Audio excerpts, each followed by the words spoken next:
Hello बच्चों, मैं हूं Tushar Patel, your physics teacher and welcome on physics वाला। सो कैसे हैं आप सभी? How you all? कैसी चल रही है बेटा जिंदगी? आज के इस क्लास में मैं आप सभी को कराने वाला हूं एक बहुत ही important chapter, magnetism and matter. बहुत ही आसान चैप्टर, बहुत ही छोटा chapter with its PYQ in one shot. जी हाँ, मजा आने वाला है। आप लोगों के पिछले चैप्टर के जो भी मैंने कमेंट्स पढ़े, उस हिसाब से आज मैं आप सभी के लिए एक बहुत बढ़िया सी भरपूर नोट्स भी लाया हूं। नॉट टू वरी अबाउट, हर इंपॉर्टेंट चीजें मैंने इस पीपीटी में भी लिखी हुई है ताकि आपको एनसीईआरटी से ढूंढना ना पड़े। कई बच्चों का ये पिछले चैप्टर में कंसर्न था कि सर आप जो भी इंपॉर्टेंट स्टेटमेंट्स है, इंपॉर्टेंट डेफिनेशंस है एनसीईआरटी में, उसको भी लेके आइए, आप लिख के आइए और हमें इजीली यहां से हम लिख पाएंगे ताकि हमारा टाइम उसमें ढूंढने में ना जाए। ठीक है बेटा, मैं आपके साइड ही हूं।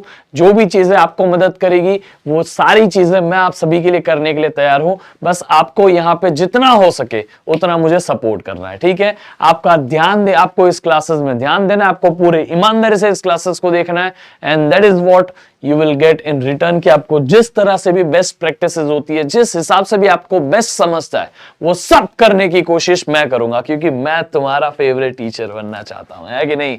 कम ऑन, तुम मेरे फेवरेट स्टूडेंट बनना चाहते हो तो कम ऑन, पढ़ना शुरू करो, हम मचाते हैं साथ में। चलिए शुरू करते हैं आज का हमारा 12th बोर्ड बूस्टर 2.0 का एक important chapter which is magnetism and matter. One of the easiest chapter, one shot में करने वाले हैं with its last 10 years analysis. मैं आप सभी को इसके बारे में बहुत कुछ बताऊंगा, will do all the formulas. आपको बताऊंगा कि कब कब आपको फॉर्मूला लिस्ट बनानी भी है। ठीक है, पीवाईक्यूज भी करेंगे, आपको आज ही सब कुछ ये खत्म हो जाएगा। ठीक है, सो मजा आने वाला है। चलिए let's get started with this beautiful class and here we go with all these topics. Okay, chaliye let's go ahead.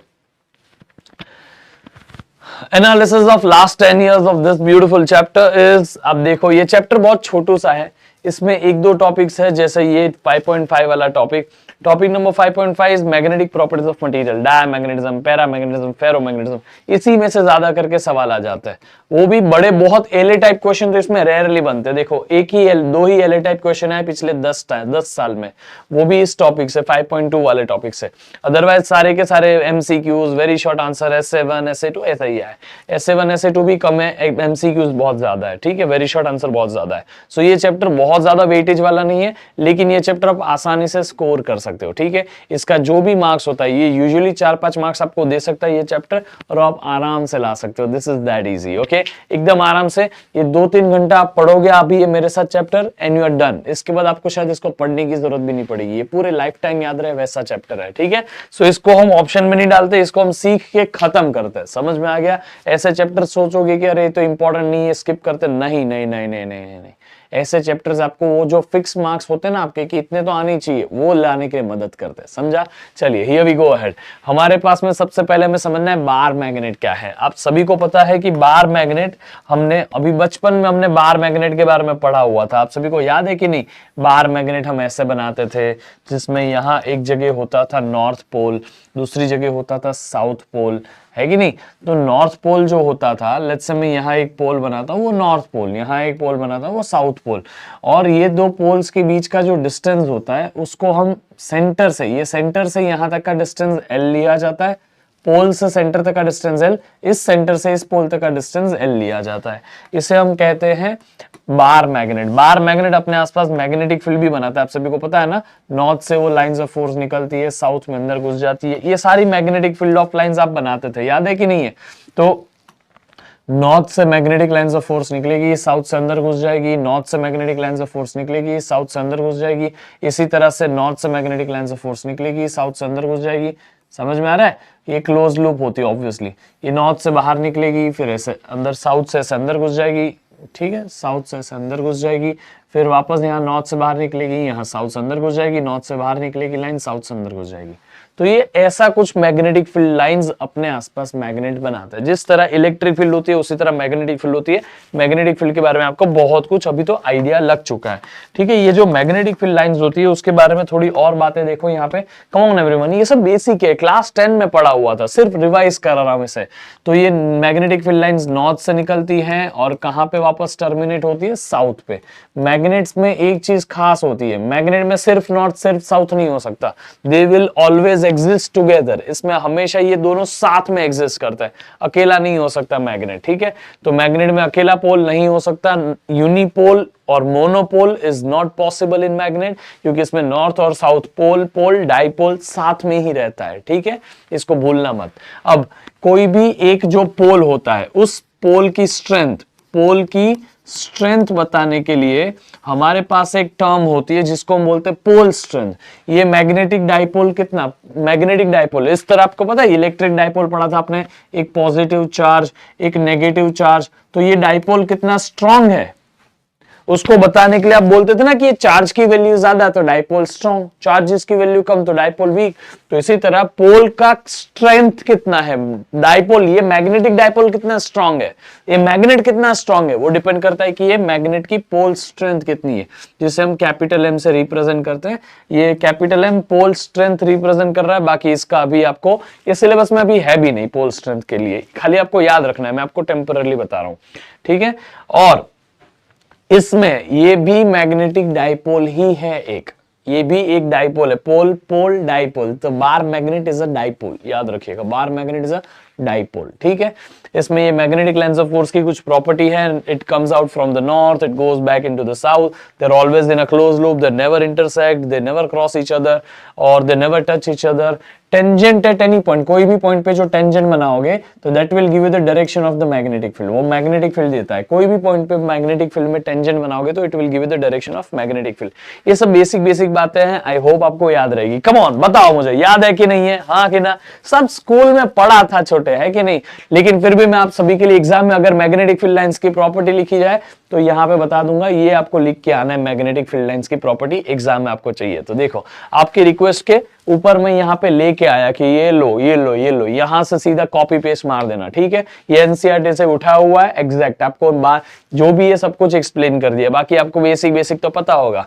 जहां मैग्नेटिक फील्ड ज्यादा, जहां मैग्नेटिक लाइंस ऑफ फोर्स ज्यादा वहां मैग्नेटिक फील्ड स्ट्रांग, जहां मैग्नेटिक लाइंस ऑफ फोर्स कम वहां magnetic field yes week. समझ में आ गया। तो मैग्नेटिक लाइंस ऑफ फोर्स क्या बताता है क्या नहीं, सब कुछ आपको आता ही है ऑलरेडी, ये सब बहुत बेसिक सा था बेटा। अब हम इसके ऊपर आते हैं कुछ की बार मैग्नेट और सोलेनॉइड के ऊपर। ये सोलेनॉइड आपको पता है ना, लास्ट चैप्टर में हमने सोलेनॉइड पढ़ा। सोलेनॉइड जो होता है ऐसे वायर का एक कॉइल होता है ना, पिछले क्लास में पिछले ही चैप्टर में हमने पढ़ा है। तो एक वायर का एक कॉइल होता है जिसे हम सोलेनॉइड बोलते हैं। जब इसमें से करंट फ्लो कराएगी तो इसके आसपास भी मैग्नेटिक फील्ड बन जाएगी। और ये मैग्नेटिक फील्ड और बार मैग्नेट की मैग्नेटिक फील्ड एग्जैक्टली सेम है बेटा। बार मैग्नेट की मैग्नेटिक फील्ड और इसकी मैग्नेटिक फील्ड एग्जैक्टली सेम है, दिख रहा है ना। ये दो देखो, यहाँ पे भी मैग्नेटिक फील्ड का स्ट्रक्चर देखो, यहाँ पे भी मैग्नेटिक फील्ड का स्ट्रक्चर देखो। यहाँ पे भी नॉर्थ से निकल रही है और जब इसमें आप करंट का डायरेक्शन पता कर लोगे तो यहाँ नॉर्थ है, तो नॉर्थ से निकल के मैग्नेटिक फील्ड वापस घूम के साउथ में जा रही है, नॉर्थ से निकल के वापस घूम के साउथ में जा रही है, नॉर्थ से निकल के वापस घूम के साउथ में जा रही है, नॉर्थ से निकल के वापस घूम के साउथ में जा रही है। बस इन दोनों में फर्क सिर्फ ये है कि ये जो बार मैग्नेट है ये परमानेंट है। बार मैग्नेट कैसे, मैं बड़े शब्दों से लिख रहा हूं, ठीक है, कई बच्चों की रिक्वेस्ट थी। परमानेंट है, परमानेंट मैग्नेट है। और ये जो है ना हमारा कॉइल, ये है, ये परमानेंट नहीं है लेकिन ये टेम्पररी मैग्नेट है, बट ये इलेक्ट्रिसिटी देने पे मैग्नेट बनेगा। इलेक्ट्रिसिटी मत दो, मैग्नेट नहीं बनेगा। तो ये इलेक्ट्रोमैग्नेट है, ठीक है, ये इलेक्ट्रोमैग्नेट है। अब हमारे पास में जो भी हमारा बार मैग्नेट है, it is itself a dipole. ये बार मैग्नेट भी एक डाइपोल ही है ना। जिस तरह हमारे पास इलेक्ट्रिक चार्जेस और वो चैप्टर में एक पोल डाइपोल, दो चार्जेस का कॉम्बिनेशन इज डाइपोल। तो यहाँ पे भी नॉर्थ पोल साउथ पोल, पोल वापस डाइपोल बन गया। तो ये हमारा बार magnet is a dipole. Bar magnet, every magnet is a dipole, every magnet exist in the form of dipole, क्योंकि वो पॉजिटिव नॉर्थ साउथ हमेशा साथ में होता है। तो बार मैग्नेट इज अ डाइपोल, याद रखिएगा, इस चीज को मत भूलिएगा, ठीक है। तो बार मैग्नेट एक डाइपोल ही होता है, जैसा इलेक्ट्रिक फील्ड में ऐसा पॉजिटिव चार्ज नेगेटिव चार्ज का कॉम्बिनेशन बना के हम बना देते हैं। अब यहाँ पे हम डाइपोल होता है तो डाइपोल मूवमेंट भी लिखते हैं। तो यहाँ डाइपोल मूवमेंट जो होता है ना, वो बेटा हम रिप्रेजेंट करते हैं, डाइपोल मूवमेंट को हम रिप्रेजेंट करते हैं स्मॉल एम बार से। किससे रिप्रेजेंट करते हैं? स्मॉल एम बार से। ये मैग्नेटिक डाइपोल मूवमेंट है। कौन सी वाली डाइपोल मूवमेंट है? ये है magnetic dipole movement. Magnetic dipole movement small M bar से रिप्रेजेंट होती है। और स्मॉल एम बार वहां डाइपोल मोमेंट पी बार से रिप्रेजेंट होते थे, थोड़ी देर में कराऊंगा कंपैरिजन। स्मॉल एम बार, इसका फॉर्मूला होता है capital M which is pole strength into 2L, ठीक है, याद रखिएगा। अब इलेक्ट्रिसिटी वाले चैप्टर में, इलेक्ट्रिक फील्ड में देखो दो पोल के बीच में डिस्टेंस यहां ए और यहां है, तो 2A डिस्टेंस होता था कि नहीं दोनों के बीच में 2A। तो आप वहां डाइपोल मूवमेंट को कैसे लिखते थे बेटा, डाइपोल मूवमेंट, डाइपोल मूवमेंट आप क्या लिखते थे बेटा बोलो, वहां पे पी बार लिखते थे। पी बार क्या होता था, किसी भी एक डाइपोल का स्ट्रेंथ यानी कि क्यू, जहां यहाँ कैपिटल एम है वहां यहाँ क्यू आता है, और यहाँ टोटल डिस्टेंस 2A है, यहाँ टोटल डिस्टेंस कितना है, यहां से यहां तक का डिस्टेंस 2L है, तो यहाँ 2L डिस्टेंस है, यहाँ 2A डिस्टेंस है, तो 2A। समझ में आ गया ये। अब डाइपोल मूवमेंट जो होता है उसका direction from the negative to the positive होता है, from the negative to the positive, negative से पॉजिटिव की तरफ होता है, तो वो आपने डाइपोल मूवमेंट का डायरेक्शन दे दिया था।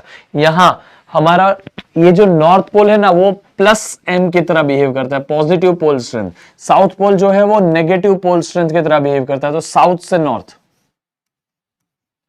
साउथ से नॉर्थ याद रहेगा, साउथ से नॉर्थ, ठीक है।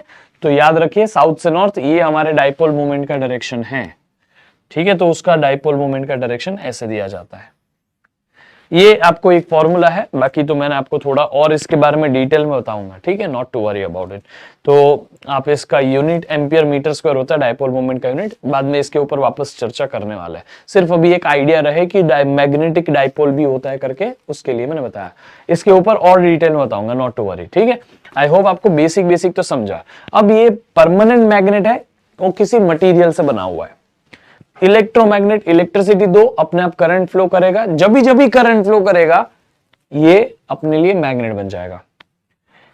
इसमें अंदर भी लाइंस है, यहां से नॉर्थ से निकल के साउथ में निकली फिर वापस अंदर जाएगी, ऐसे लाइंस है, ठीक है। यहां साउथ से वापस नॉर्थ से निकल के साउथ में, अंदर लाइंस है, लेकिन अंदर आप कुछ रख नहीं सकते, यहां अंदर खाली जगह है, तो इसलिए आप यहां कुछ रख सकते हो। जो भी चीज अंदर रखोगे उसके अंदर मैग्नेटिक फील्ड अप्लाई हो जाएगी। तो याद रखिए इसमें ये जो है सोलेनोइड, ये भी एक डाइपोल हो गया। परमानेंट मैग्नेट तो डाइपोल है ही, लेकिन ये भी एक डाइपोल हो गया। यस, तो आपको यहां पर इसके लिए जो फॉर्मूला है डाइपोल मूवमेंट का बार मैग्नेट के लिए, वो होता है, डाइपोल मूवमेंट के लिए फॉर्मूला होता है कैपिटल एम इंटू 2L। तो यहां जो फॉर्मूला होता है इलेक्ट्रोमैग्नेट के लिए वो होता है स्मॉल एम बार, सॉरी मतलब dipole movement is equal to, come on, current into area. समझ में आ गया, आई इंटू ए। अगर एक टर्न है तो आई ए, एन नंबर ऑफ टर्न्स है, यहां कितने टर्न्स है बेटा, एन नंबर ऑफ टर्न्स है, तो इसलिए एन आई ए क्या हो गया, एन आई ए, ठीक है। तो ये एन आई ए हो गया, small M is equal to capital M into 2L। ये डाइपोल मूवमेंट का फॉर्मूला फॉर बार मैग्नेट। ये आगे सिर्फ आपको याद कराने के लिए लिख रहा हूं, डाइपोल मूवमेंट का फॉर्मूला फॉर बार मैग्नेट। ये डाइपोल मूवमेंट ही है, बट उसका फॉर्मूला किसके लिए लिखा हमने, वो है इलेक्ट्रोमैग्नेट के लिए, ठीक है। इज देयर एनी डाउट बेटा, आई होप आप सभी को याद रहेगा। कम ऑन प्लीज अब देख लीजिए इसको। तो हमारे पास बार मैग्नेट हो या सोलेनोइड हो, both will behave like a magnet itself, ठीक है। कम ऑन, बहुत बेसिक्स है। अब चलो आगे बढ़ने का टाइम आ चुका है। Now we are up to the main thing बेटा। जिस तरह से हमने पहला चैप्टर पढ़ा है, इसी तरह से ये चैप्टर आपके लिए बहुत आसान हो जाता है। क्यों? क्योंकि पहले चैप्टर में हमने डिटेल में जाना है चार्ज क्या होता है, इलेक्ट्रिक फील्ड क्या होती है, इलेक्ट्रिक फ्लक्स क्या होता है, परमिटिविटी क्या होती है, डाइपोल मूवमेंट क्या होता है, टॉर्क क्या होता है, वर्क क्या होता है, ये सब हम उस चैप्टर में कर चुके हैं। हाँ कि ना? बोलो मुझे बताओ चैट बॉक्स में, हाँ कि ना? इसी तरह से हम इसी सारी चीजों को वापस नहीं पढ़ते, उसको मैग्नेटिज्म के लिए बना देते हैं। जैसा हमने ये सब पढ़ा है ना, इस चैप्टर की खास बात ये है कि मैं आपको ये चैप्टर तो कराऊंगा ही, लेकिन उसके साथ इलेक्ट्रोस्टैटिक्स जो पहला चैप्टर था ना वो रिवाइज भी करा दूंगा, तो मजेदार होने वाला है। और पहले चैप्टर का एग्जैक्ट कॉपी हमारा मैग्नेटिज्म में भी होता है। जिस तरह से वहां चार्ज होता था और उस चार्ज के आसपास ऐसी मैग्नेटिक फील्ड, अगर पॉजिटिव चार्ज है तो ऐसे बाहर जाते हुए मैग्नेट इलेक्ट्रिक फील्ड होती थी, याद है कि नहीं है? तो चार्ज अपने आसपास इलेक्ट्रिक फील्ड बनाता था। उसी तरह यहां बार मैग्नेट होता है, बार मैग्नेट भी अपने आसपास क्या बना देता है बेटा, एक मैग्नेटिक फील्ड बना देता है कि नहीं। तो जो नॉर्थ से निकलती है साउथ में अंदर घुस जाती है, यहां से ऐसे वो अपने अंदर मैग्नेटिक फील्ड बनाता है, जो नॉर्थ से निकलती है साउथ में जाती है। इसी तरह से कोई अगर लूप है तो वो भी अपने आसपास मैग्नेटिक फील्ड बना देता है, कोई भी लूप अपने आसपास मैग्नेटिक फील्ड बना देता है, जिसका एक बाजू आप देखोगे तो ये एक्चुअली मैग्नेटिक फील्ड ऐसी होती है इसकी, ठीक है। और क्योंकि करंट ऐसे जा रहा है तो यहां से नॉर्थ निकलेगा ऐसा। और अगर कोई सोलेनॉइड है तो सोलेनॉइड में भी मैग्नेटिक फील्ड बनती है, वो ऐसी बनती है,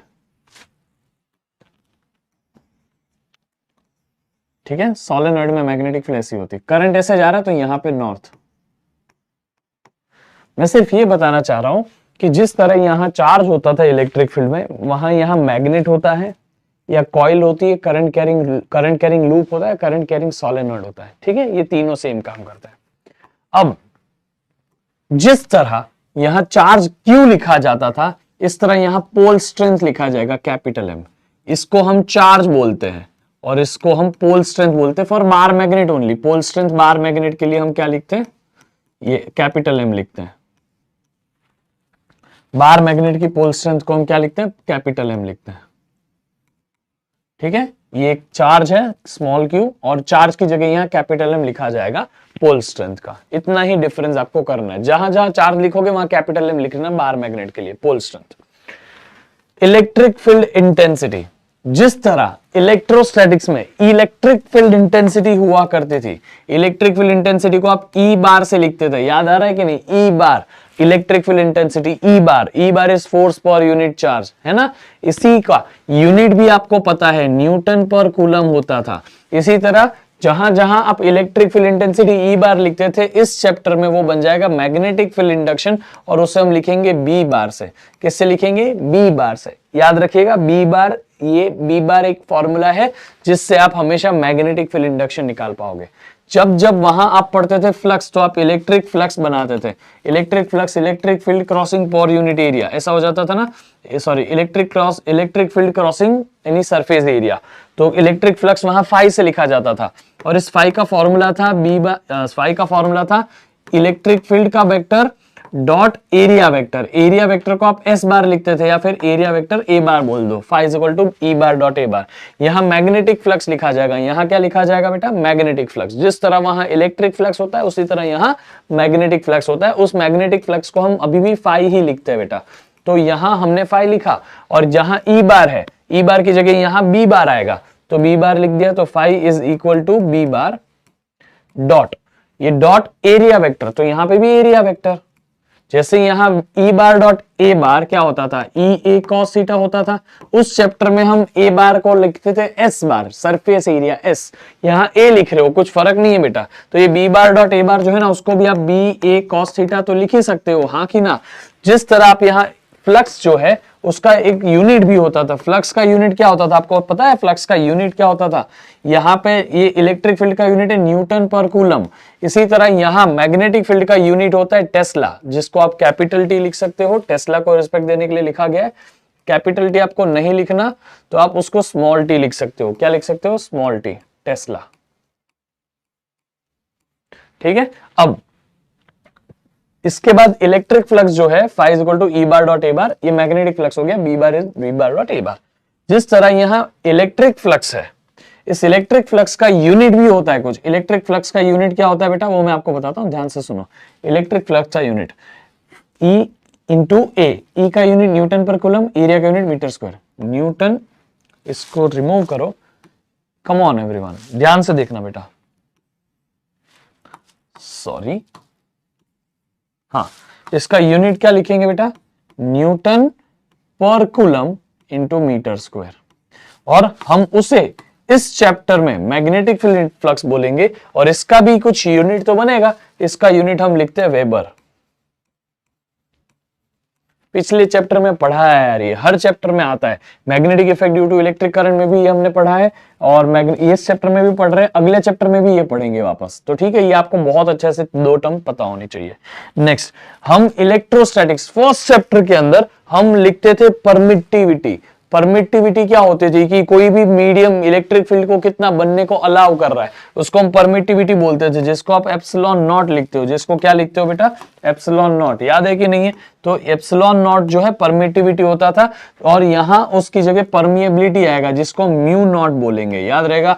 तो यहाँ परमिटिविटी था, यहाँ परमिएबिलिटी आएगा। एप्सिलॉन नॉट का जो वैल्यू है वो एप्सिलॉन नॉट का वैल्यू होता है 8.85 into 10⁻⁻12 coulomb square upon newton metre square. ठीक है, सॉरी कूलम स्क्वायर, हाँ coulomb square upon newton metre square. और न्यूटन मीटर स्क्वायर नहीं होता है, आई गेस इट इज, ठीक है, हाँ न्यूटन मीटर होता है सिर्फ, coulomb square upon newton metre. हाँ ठीक है, okay, I guess inter metre square होता है। यूनिट एक बार चेक कर लेना, नॉट टू वरी, आप सभी को मैंने ऑलरेडी करा चुका हूं। परमिएबिलिटी जो है उसमें आपको यहां म्यू नॉट लिखना पड़ेगा। म्यू नॉट की वैल्यू होती है बेटा, म्यू नॉट की वैल्यू होती है 4 pi into 10⁻⁻7 tesla ampere, tesla metre per ampere, tesla metre per ampere. जिस तरह से इस पूरे चैप्टर के अंदर हम 1/4 पाई एप्सिलॉन नॉट लिखते थे ना, क्या लिखते थे? 1/4 पाई एप्सिलॉन नॉट। वो इस पूरे चैप्टर में हम वहां 1/4 पाई एप्सिलॉन नॉट की जगह म्यू नॉट अपॉन 4 पाई लिख लेंगे। क्या लिख लेंगे? म्यू नॉट अपॉन 4 पाई। तो ये आपको याद रखना है। जिस तरह वहां जहां 1/4 पाई एप्सिलॉन नॉट होता है, यहां म्यू नॉट अपॉन 4 पाई लिखा जाएगा। ये एक बहुत इंपॉर्टेंट चीज है जो मैं आपको बता रहा हूं बेटा, इसीलिए मैं इसको बहुत सारे तरीके से इसको हाईलाइट करके बता रहा हूं। ठीक है, ये बहुत इंपॉर्टेंट है। ठीक है, 1/4 पाई एप्सिलॉन नॉट जहां जहां लिखा था आपने उसकी जगह लिखो mu naught upon 4 pi, simple is that. अब ये तो हमने लिख लिया, अब यहां पे क्या लिखेंगे? Dipole movement. ये है डाइपोल मूवमेंट, यहां पे भी डाइपोल मूवमेंट। आप याद करिए, वहां डाइपोल क्या होता था? एक पॉजिटिव चार्ज, एक negative charge, which are separated by 2a distance, a distance from the centre, a distance from the centre. ये डाइपोल होता था। यहां डाइपोल क्या है? एक bar magnet is the dipole. जो सेंटर से यहां तक, ये पोल तक का डिस्टेंस l है, सेंटर से ये पोल तक का डिस्टेंस भी l है, तो 2l डिस्टेंस से सेपरेटेड है, यहां 2a डिस्टेंस से सेपरेटेड है कि नहीं डाइपोल? तो आपको डाइपोल कैसा होता है इलेक्ट्रिक में, और ये मैग्नेटिक में डाइपोल कैसा होता है? आई होप आपको समझा। तो यहां डाइपोल मूवमेंट को हम p बार लिखते थे। किससे लिखते थे? p बार। p बार डाइपोल मूवमेंट है। यहां हम डाइपोल मूवमेंट को m बार से लिखते हैं। किससे लिखते हैं? m बार से। p बार का फॉर्मूला होता है किसी एक चार्ज की value into 2a, distance between two charges. यहां पे किसी एक पोल की वैल्यू तो कैपिटल M, कोई इसकी वैल्यू प्लस m है, इसकी वैल्यू माइनस m है ना, डाइपोल मूवमेंट। इसका पोल स्ट्रेंथ प्लस m, इसका पोल स्ट्रेंथ माइनस m, तो किसी एक पोल स्ट्रेंथ की value into distance between two dipole, तो डिस्टेंस बिटवीन टू पोल्स, तो यहां पे l 2l सिमिलर दिख रहा है, q into 2a, m into 2l, m into 2l। ठीक है कि नहीं?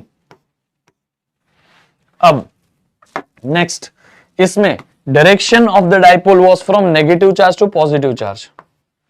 यहां direction of the dipole will be from negative pole to positive pole. Negative pole यानी -m वाला, वो हो गया साउथ पोल, साउथ से आएगा नॉर्थ, फिक्स डायरेक्शन है। ठीक है, ये आपका डायरेक्शन हो गया, स्मॉल m कैप लिखना चाहिए, उसका डायरेक्शन फिक्स्ड है। ठीक है, बाकी मैग्नीट्यूड तो इतना ही है, m इंटू 2l। यहां पे भी मैग्नीट्यूड तो इतना ही है। ठीक है, इसका डायरेक्शन हमने p कैप से दिया, मैग्नीट्यूड फिक्स है, q इंटू 2a, यहाँ m इंटू 2l, बट आपको डायरेक्शन की बात बता रहा हूं। ठीक है, इसी तरह से आपको पता चल गया कि नहीं? अभी मुझे ये फॉर्मूला कैसे आया समझने की जरूरत नहीं, क्योंकि जैसा इलेक्ट्रिक फील्ड में था वैसा ही मैग्नेटिज्म में भी एग्जैक्टली कैरी फॉरवर्ड हो रहा है। इसी तरह से आपने डाइपोल के एक्सिस के लिए डेरिवेशन की थी, याद करिए, डाइपोल के एक्सिस के लिए डेरिवेशन की थी पहले चैप्टर में। उस डेरिवेशन के लिए आपने एक्सिस पे कोई भी पॉइंट पे अगर इलेक्ट्रिक फील्ड की वैल्यू चाहिए तो उसका फॉर्मूला आपका आ जाता था 1/4 पाई एप्सिलॉन नॉट, होता था 2p/r³। याद करिए, ऑन दी एक्सिस कोई भी पॉइंट, ऑन दी एक्सिस, ये एक्सिस होता है ना डाइपोल का, तो ये एक्सिस है, और इस एक्सिस पे अगर कोई भी पॉइंट पे आपको इलेक्ट्रिक फील्ड चाहिए तो इस इलेक्ट्रिक फील्ड की वैल्यू इस फॉर्मूला से निकालते थे। यहां उस मैग्नेटिक फील्ड भी, अगर ये मैग्नेटिक डाइपोल है तो उस मैग्नेटिक डाइपोल के एक्सिस पे कोई भी पॉइंट पे अगर आपको मैग्नेटिक फील्ड चाहिए उसके एक्सिस पे, तो उसकी वैल्यू एग्जैक्टली इस फॉर्मूला का रेप्लिका बनाएंगे। यहां पे बताओ, इलेक्ट्रिक फील्ड की जगह मैग्नेटिक फील्ड आएगा, इलेक्ट्रिक फील्ड की जगह मैग्नेटिक फील्ड आएगा, और ये 1/4 पाई एप्सिलॉन नॉट की जगह क्या आएगा, 1/4 पाई एप्सिलॉन नॉट की जगह mu naught bye 4 pi.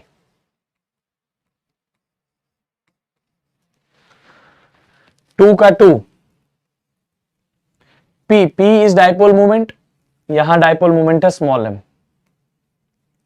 Upon r is the distance from the centre to the point O, distance है r, जो भी पॉइंट पे मैग्नेटिक फील्ड चाहिए, इलेक्ट्रिक फील्ड चाहिए, तो from the centre to this point distance है स्मॉल r।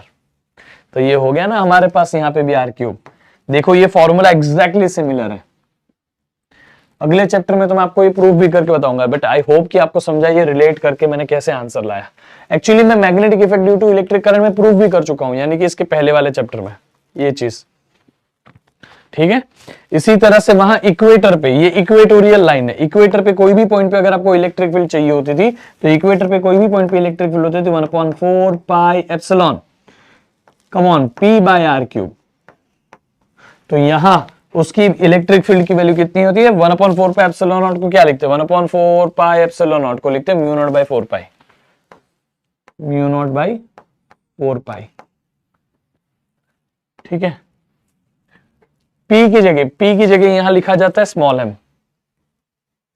मैग्नीट्यूड के terms में लिख रहे हैं, r3 का तो r3 ही रहेगा। देखो कैसे ये फॉर्मूला से रिलेटेड एग्जैक्टली कॉपी लग रहा है ना। तो जो फॉर्मूला यहां ऐसे थे वो यहां ऐसे हो जाएंगे। इसी तरह से वहां आप जो टॉर्क लिखते थे ना बेटा, टॉर्क का फॉर्मूला क्या होता था, tau bar is equal to dipole moment P bar cross electric field E bar, जिसको आप मैग्नीट्यूड के टर्म्स में PE sin थीटा लिख सकते हैं। यहां जो टॉर्क होता है, मैग्नेटिक डाइपोल मोमेंट का जो टॉर्क होता है, वो लिखा जाता है डाइपोल मोमेंट P बार की जगह क्या आएगा, M बार, है ना। डाइपोल मोमेंट का फॉर्मूला लिखा जाएगा tau bar is equal to M bar, P bar की जगह M बार लिखा, जहां जहां P वहां वहां M। E बार की जगह क्या लिखेंगे, कम ऑन एवरीवन, आप बताओ मुझे। E बार की जगह B बार लिखेंगे, तो M बार क्रॉस B बार, समझ में गया। तो टाउ का फॉर्मूला क्या हो जाएगा, MB sin थीटा। ये M कैसे लाने का समझा, ये स्मॉल m जो है किसी भी बार मैग्नेट के लिए स्मॉल m की वैल्यू होती है कैपिटल M इंटू 2L, अभी मैंने आपको बता दिया, ये रहा। लेकिन वही स्मॉल m की वैल्यू किसी एक कॉइल के लिए होती है I into A, current across this conductor into area of the loop. Solenoid के लिए होती है m की value n times number of turns times I into A। तो आप उस तरह से ये अलग अलग स्मॉल m की वैल्यू इस तरह से अलग अलग चीजों के लिए निकाल के ये फॉर्मूला में अप्लाई कर सकते हो, इसमें अप्लाई कर सकते हो, सबके लिए वैलिड है। सिर्फ ऐसा नहीं कि ये इस बार मैग्नेट के लिए वैलिड है, वो इस लूप के लिए भी ये फॉर्मूला वैलिड है, इस सोलेनॉइड के लिए भी ये फॉर्मूला वैलिड है, सबके लिए वैलिड है, ठीक है। तो यहां आपको अगर कोई work done in electric field पूछा था, work done in electric field, इन दोनों का क्रॉस प्रोडक्ट टॉर्क देता है, इन दोनों का डॉट प्रोडक्ट इलेक्ट्रिक फील्ड देता है, तो P बार डॉट E बार, जो कि माइनस में लिखा जाता है, minus P bar dot E bar which is minus PE cos theta, ठीक है। तो हम यहां वर्क का फॉर्मूला वही लिखते हैं, बस यहां P की जगह यहां M होता है, तो यहां हम लिखते हैं M बार माइनस के साथ में। माइनस वहां भी इलेक्ट्रिक फील्ड में पोटेंशियल एनर्जी में नेगेटिव है, यहां पे भी पोटेंशियल एनर्जी या वर्क डन नेगेटिव होता है। डॉट का डॉट E बार की जगह यहां क्या आएगा, B बार, ठीक है। और ये इज इक्वल टू करके फिर माइनस MB डॉट हटा के cos थीटा लिख सकते हैं। अगर आपको बोला कि कोई मैग्नेट ऐसे था फिर उसको चेंज कर दिया तो cos theta 2 minus cos theta 1 लिखो, ठीक है। cos theta 2 minus cos theta 1 ये लिख दो, minus MB cos theta 2 minus cos theta 1। आप change in potential energy minus MB cos theta 2 second position minus cos theta 1 first position, ये भी आप लिख सकते हो कभी आपको यूज पड़े तो।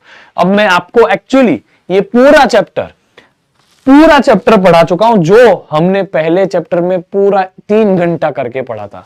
पूरा 3 घंटा हमने ये सारी चीजें पढ़ी थी, लेकिन इन्हीं को हम कन्वर्ट कर लेते हैं इस चैप्टर में और हमारा काम आसान हो जाता है। जहां वहां चार्ज है वहां यहां पोल स्ट्रेंथ है, जहां वहां इलेक्ट्रिक फील्ड है यहां वहां मैग्नेटिक फील्ड है, जहां वहां इलेक्ट्रिक फ्लक्स है वहां यहां मैग्नेटिक फ्लक्स है, जहां वहां एप्सिलॉन नॉट है वहां यहां परमिएबिलिटी, जहां वहां परमिटिविटी है यहां परमिएबिलिटी है, जहां वहां एप्सिलॉन नॉट लिखा जाता है यहां पर म्यू नॉट लिखा जाता है, जहां 1/4 पाई एप्सिलॉन लिखा जाता है यहां म्यू नॉट 4 पाई लिखा जाता है, और जहां वहां पी बार डाइपोल मोमेंट पी बार है वहां यहां डाइपोल मोमेंट एम बार है, जहां डाइपोल मोमेंट का फॉर्मूला Q2 लिखा जाता है तो डाइपोल मोमेंट का formula for bar magnet is M2L, dipole moment का formula for any loop is IA, dipole moment का formula for solenoid is NIA। इसी तरह एक्सिस पे ये फॉर्मूला, ये रहा एक्सिस पे ये formula, electric field on axis, magnetic field on axis, torque का फॉर्मूला P, टॉर्क का फॉर्मूला MB। समझ में आ गया? सो ये बहुत इंपॉर्टेंट है बेटा, मुझे चाहिए कि आप ये पूरा का पूरा अपनी बुक में उतारे, क्योंकि ये बहुत हद से ज्यादा इंपॉर्टेंट स्लाइड है। ये आपकी फॉर्मूला लिस्ट में भी होना चाहिए कि how electrostatics and magnetism are related, how we convert electrostatics into magnetism. समझ में आ गया? प्लीज इसको अच्छे से डिटेल में लिखिए बेटा। कम on everyone. So I hope कि आप अभी समझ चुके हैं कि इलेक्ट्रोस्टैटिक्स और मैग्नेटिज्म आपस में कितने रिलेटेड है। हमने ये सब पढ़ा हुआ है, अब ये सब हमें आ चुका है। सो ये सारे फॉर्मूलेज आप डायरेक्टली यूज कर सकते हो, और मैंने एनसीईआरटी सॉल्यूशन सीरीज एनसीईआरटी वाला चैनल पे, वहां पे इसको यूज करके एनसीईआरटी के सारे क्वेश्चंस कराए। सो आप प्लीज उसे भी जरूर देखिएगा। अब हम ये सब फॉर्मूलेज आप अच्छे से याद रखिएगा कि ये कैसे आए, क्या है क्या नहीं। वैसे ये सारे फॉर्मूलेज बार बार हम बनाते जाते हैं, आपको काम आएगा। ठीक है, now we are going ahead. अब हम आगे बढ़ते हैं। Come on, are you guys with me? अब हमें पढ़ना है गॉस लॉ इन मैग्नेटिज्म। वैसे तो आपको देखो ये पूछा नहीं जाता है, बट स्टिल क्योंकि एक दो लाइन का ही बात है तो मैं आपको बता देता हूं, आपकी बुक में भी दिया है। अगर हम चार्ज की बात करें तो चार्ज जो है ना बेटा, चार्ज सिर्फ पॉजिटिव भी हो सकता है, सिर्फ नेगेटिव भी हो सकता है। तो पॉजिटिव चार्ज से सारा का सारा लाइंस बाहर निकलता हुआ दिख सकता है।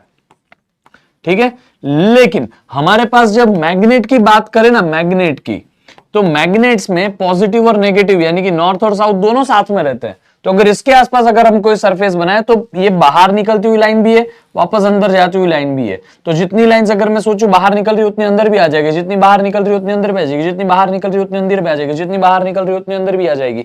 और अब सोचो, हमने एक गॉस लॉ पढ़ा था। गॉस लॉ इन इलेक्ट्रोस्टैटिक्स क्या बताता था कि कोई भी सरफेस बनाओ वहां से कितनी लाइंस बाहर निकलती है ना। लेकिन यहां पे तो जितनी बाहर निकलती उतनी अंदर भी आ जाते। तो यहां नेट फ्लक्स जो होता है ना, नेट फ्लक्स 0 होता है। पर इसमें जरूरी नहीं है क्योंकि सारी लाइंस बाहर ही निकल रही है। सिर्फ पॉजिटिव चार्ज भी एग्जिस्ट कर सकता है, सिर्फ नेगेटिव चार्ज भी एग्जिस्ट कर सकता है। सारी की सारी लाइन सिर्फ अंदर भी आ रही हो इस सरफेस से। तो यहां नेट फ्लक्स 0 जरूरी नहीं है कि हो। तो चार्ज के केस में नेट फ्लक्स 0 हो ये जरूरी नहीं है।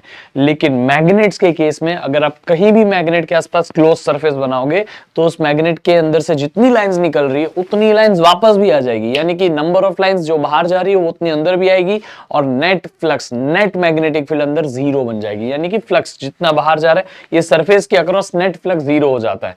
अगर कोई सरफेस के अक्रॉस नेट फ्लक्स जो है वो 0 होता है, अगर किसी भी सरफेस के अक्रॉस नेट फ्लक्स की वैल्यू 0 होती है, इसका मतलब आप वहां पे गॉस लॉ नहीं लगा सकते। इसीलिए मैग्नेटिज्म में गॉस लॉ नहीं लगता है, हमारा यहां इलेक्ट्रिक फील्ड में लगता है। तो net flux through a close surface is 0। याद रहेगा क्यों? क्योंकि वो पोल पोल डाइपोल, डाइपोल का नेट फ्लक्स 0 ही होता है।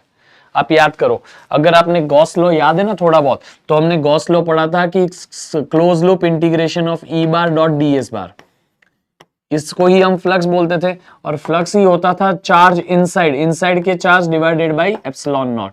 तो हम तो सिर्फ इतना याद रखें कि फ्लक्स इज इक्वल टू अंदर का charge divided by epsilon not. अगर मैं आपको बोलूं कि कोई सरफेस के अंदर, ये गॉसियन सरफेस, हम याद है गॉसियन सरफेस बनाते थे, उसके अंदर प्लस क्यू भी है, उसके अंदर माइनस क्यू भी है। तो नेट चार्ज कितना हो गया? Plus Q minus Q, net charge है 0। तो नेट चार्ज 0 हो गया ना, इसीलिए फ्लक्स भी 0 हो गया। चार्ज बैठे अंदर लेकिन नेट चार्ज 0 है। नेट चार्ज प्लस और माइनस मिलकर टोटल 0 हो गया। तो नेट चार्ज 0 है इसीलिए फ्लक्स 0 है। फ्लक्स 0 है इसलिए आप डाइपोल में, पॉजिटिव नेगेटिव डाइपोल हो गया ना, डाइपोल में आप गॉस लॉ नहीं लगाते थे। और यहां भी देखो कि अगर मैं कोई मैग्नेट बनाऊं और मैग्नेट के आसपास में गॉसियन सरफेस बना दूं, ये गॉसियन सरफेस के अंदर ये तो पॉजिटिव नेगेटिव यानी कि नॉर्थ साउथ दोनों बैठे हैं, तो टोटल मैग्नेटिक फ्लक्स भी 0 आएगा। तो इसीलिए आप गॉस लॉ क्या लिखते हो, गॉस लॉ इन मैग्नेटिज्म क्या लिखते हो, net flux through any close surface is zero. इसलिए हम यहां गॉस लॉ नहीं लगा सकते, क्योंकि इसमें कोई भी पॉइंट ऑफ टाइम पे पोल पोल डाइपोल डाइपोल एग्जिस्ट करता है, सिर्फ पोल एग्जिस्ट नहीं करता, जबकि चार्जेस के केस में पोल एग्जिस्ट करते थे। यही चीज यहां लिखी हुई है, चाहिए तो आप याद कर लेना, चाहिए तो आप अब तो आप समझ चुके हो मैग्नेटिज्म में कोई हमारा गॉस लॉ नहीं लगता है, प्लीज इसे याद रखिएगा, ठीक है ना। There are some terms which we need to understand. हमारे पास दुनिया में जो भी मटेरियल है, कॉपर हो गया, ऑक्सीजन हो गया, कार्बन डाइऑक्साइड हो गया, जो भी मटेरियल है, वो हाइड्रोजन हो गया, कोई सिल्वर हो गया, गोल्ड हो गया, ये वो सब, स्टील, सब कुछ, हर कोई मटेरियल को अगर हम मैग्नेटिक फील्ड में रखें तो कोई बाहर से अगर हम समझो ये हमारे पास मैग्नेटिक फील्ड है, ये मैग्नेटिक फील्ड जिसकी वैल्यू है बी, इस मैग्नेटिक फील्ड में अगर हम कोई मटेरियल को यहां रखें तो ये मटेरियल भी कुछ तरीके से, वो किस तरीके से वो अलग बात है, मैग्नेट के जैसा बनने की या मैग्नेट के अपोजिट बनने की कोशिश करता है, डिपेंडिंग अपॉन ये कैसा मटेरियल है। तो हम ये मटेरियल कैसा मैग्नेट बनने की कोशिश करता है ना, उसको रिप्रेजेंट करते हो ये टर्म्स लिखते हैं, ठीक है, ध्यान से सुनना। हर मैग्नेट, हर मटेरियल, जो भी मटेरियल यहां रखा है वो मटेरियल किसी ना किसी एटम से बना है, वो एटम के अंदर इलेक्ट्रॉन्स है जो रिवॉल्व कर रहे हैं, इलेक्ट्रॉन रिवॉल्व कर रहे हैं यानी कि इलेक्ट्रॉन मूव कर रहे हैं, इलेक्ट्रॉन मूव कर रहे हैं, moving electron, moving charge produces magnetic field, यानी कि हर इलेक्ट्रॉन जो रिवॉल्व कर रहा है वो अपने आसपास मैग्नेटिक फील्ड बनाता है। Every moving charge is a magnet, तो मूविंग इलेक्ट्रॉन भी एक मैग्नेट है, और एटम में जितने भी इलेक्ट्रॉन है वो हर इलेक्ट्रॉन एक मैग्नेट की तरह बिहेव करते हैं, क्योंकि वो हर इलेक्ट्रॉन रिवॉल्व कर रहे हैं, मूव कर रहे हैं कंटिन्यूअसली। तो एक एटम कलेक्टिवली एक मैग्नेट की तरह बिहेव करता है, ऐसे हर एटम कलेक्टिवली एक मैग्नेट की तरह बिहेव करते हैं, लेकिन हर मैग्नेट अपने अपने अलग अलग डायरेक्शन में ओरिएंटेड हो सकता है। इसलिए कोई भी मटेरियल बाय डिफॉल्ट आप लोगे तो मैग्नेटिक शायद ना हो, मेटल ऐसे ही पड़ा है वो मैग्नेटिक बिहेव नहीं करेगा, मैग्नेट के नजदीक लाओगे वो मेटल थोड़े समय बाद मैग्नेट बन जाएगा। क्यों? क्योंकि जब वो ऐसे ही पड़ा है तो उसमें मैग्नेट्स है, बहुत सारे मैग्नेट्स है, जितने एटम है हर एटम एक मैग्नेट की तरह बिहेव कर रहा है, लेकिन हर एटम का मैग्नेटिक फील्ड का डायरेक्शन अलग अलग दिशा में, किसी का आगे, किसी का पीछे, किसी का ऊपर, किसी का इधर, किसी का इधर, हर कोई एक रैंडमनेस जो होती है ना वहां एक दूसरे को कैंसिल आउट कर देते हैं, जीरो हो जाता है नेट मैग्नेटिक फील्ड। समझ में आ गया? तो मैग्नेटाइजेशन जो है उसको हमें रिप्रेजेंट करना है। मैग्नेटाइजेशन क्या है? मैग्नेटाइजेशन यानी कि ये जो हमने मटेरियल डाला ना, ये मटेरियल वो कितना मैग्नेटाइज हो सकता है, वो कितना अच्छा मैग्नेट बन सकता है, मटेरियल की प्रॉपर्टी है। Magnetization is the property of material, magnetization is the property of material. ठीक है, मैग्नेटाइजेशन किसकी प्रॉपर्टी है बच्चों? मटेरियल की प्रॉपर्टी है। दूसरी चीज, ये प्रॉपर्टी ऑफ मटेरियल तो है ही, लेकिन इसके अलावा ये मैग्नेटाइजेशन एक और चीज, आपको इसका फॉर्मूला देखो, मैग्नेटाइजेशन को आप लिखते हो कैपिटल एम से, जी हाँ, मैं उसको लिखना चाहूंगा mz से। ठीक है, ये होता है net magnetic dipole moment divided by volume. M net, M क्या है? Magnetic dipole moment. अरे small M is dipole moment, याद करो, अभी हमने लिखा ना small M is dipole moment upon volume, ये है मैग्नेटाइजेशन। ये small M is also vector quantity, तो ये मैग्नेटाइजेशन भी वेक्टर क्वांटिटी। आपकी बुक में इसको कैपिटल एम लिखा है, मैं उसको mz, ताकि आप कंफ्यूजन ना हो, mz मैग्नेटाइजेशन। समझ में आ गया? कई बुक में इसको जेशन z से लिखते हैं, कई बुक में इसको s से लिखते हैं जेशन, तो आपकी इच्छा है, आपको जैसे लिखना है। ठीक है, इसका यूनिट, इसके यूनिट की बात करो, कम ऑन, इसका यूनिट क्या है? इसका यूनिट है, ऊपर देखो मैग्नेटाइजेशन, नीचे वॉल्यूम, तो आप इसको चाहो तो इसका यूनिट डिराइव कर सकते हो, m की जगह पे m की जगह पे IA डाल दो, वॉल्यूम का IA, वॉल्यूम का जो है m की जगह पे यहाँ कोई भी कॉइल के लिए IA डाल दो, वॉल्यूम का जो है एरिया इंटू लेंथ डाल दो, तो area cancel, current upon length, current upon length यानी कि यूनिट क्या आ गया बेटा? वो हो गया एम्पियर पर मीटर। यूनिट क्या आ गया? कम on everyone, ampere per metre आ गया। ठीक है, एम्पियर पर मीटर, ये उसका यूनिट है। ठीक है, ये आपको याद रखना है। It is a vector quantity, it is which kind of quantity, vector quantity. ठीक है, और ये किसकी प्रॉपर्टी कर रहे हैं, magnetization is the property of this material. Material कितना स्ट्रॉन्ग मैग्नेट बन सकता है उसके खुद पे भी तो डिपेंड करता है ना, वो उसके अंदर कैसे एटम है, कौन सा एटम है, हर एटम के अलग अलग, पर हर एटम के अंदर अलग अलग नंबर ऑफ इलेक्ट्रॉन्स होता है। तो उसी तरह से ये मटेरियल कौन सा है, उसकी प्रॉपर्टी है मैग्नेटाइजेशन। लेकिन ये मटेरियल के अलावा बाहर हमने कितनी स्ट्रॉन्ग मैग्नेटिक फील्ड दी है, ये जो मैग्नेटिक फील्ड मैंने ऐसे ऐसे लिखी है ना बेटा, सीधी सीधी स्ट्रेट लाइन, एक्चुअली वो मैग्नेटिक फील्ड हम सोलेनॉइड के अंदर करंट फ्लो करा दे, अगर सोलेनॉइड के अंदर हम ऐसे करंट फ्लो करा दे तो यहां पे आपको दिखेगा कि मैग्नेटिक, यहां पे देखो मैग्नेटिक फील्ड अपने आप बन जाएगी, उल्टा बना दिया मैंने।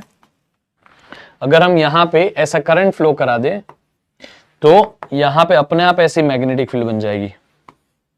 तो जब भी मैं ऐसी पैरेलल लाइंस बनाता हूं ना मैग्नेटिक फील्ड की, इसका मतलब कि वो सोलेनॉइड के अंदर बनाई हुई लाइंस है। ये जो पैरेलल लाइंस है ना, वो सोलेनॉइड के अंदर बनाई हुई लाइंस है। और ये लाइंस में अगर डायरेक्टली बताऊं तो मैंने सिर्फ सोलेनॉइड यहां बनाया नहीं है, लेकिन ये लाइंस किसने बनाई, सोलेनॉइड के अंदर बनी है। ये मैग्नेटिक फील्ड कहां से बनाई हमने, सोलेनॉइड के अंदर बनाई है। समझ में आ गया। सो ये सोलेनॉइड के अंदर ये जो मैग्नेटिक फील्ड बन रही है ना, वो मैग्नेटिक फील्ड कितनी स्ट्रांग है उसको बताने के लिए टर्म होती है मैग्नेटिक इंटेंसिटी, जिसको हम H लिखते हैं, जिसको हम क्या लिखते हैं, H। H is called as magnetic intensity, जिसका फॉर्मूला होता है नंबर ऑफ टर्न्स पर यूनिट लेंथ इनटू करंट। ठीक है, नंबर ऑफ टर्न्स पर यूनिट लेंथ इनटू करंट। अच्छा, मैं बात कर लूं ये H जो होती है वो ये मैग्नेटिक फील्ड कितनी बनी उसकी property, this is the property of field, magnetic field.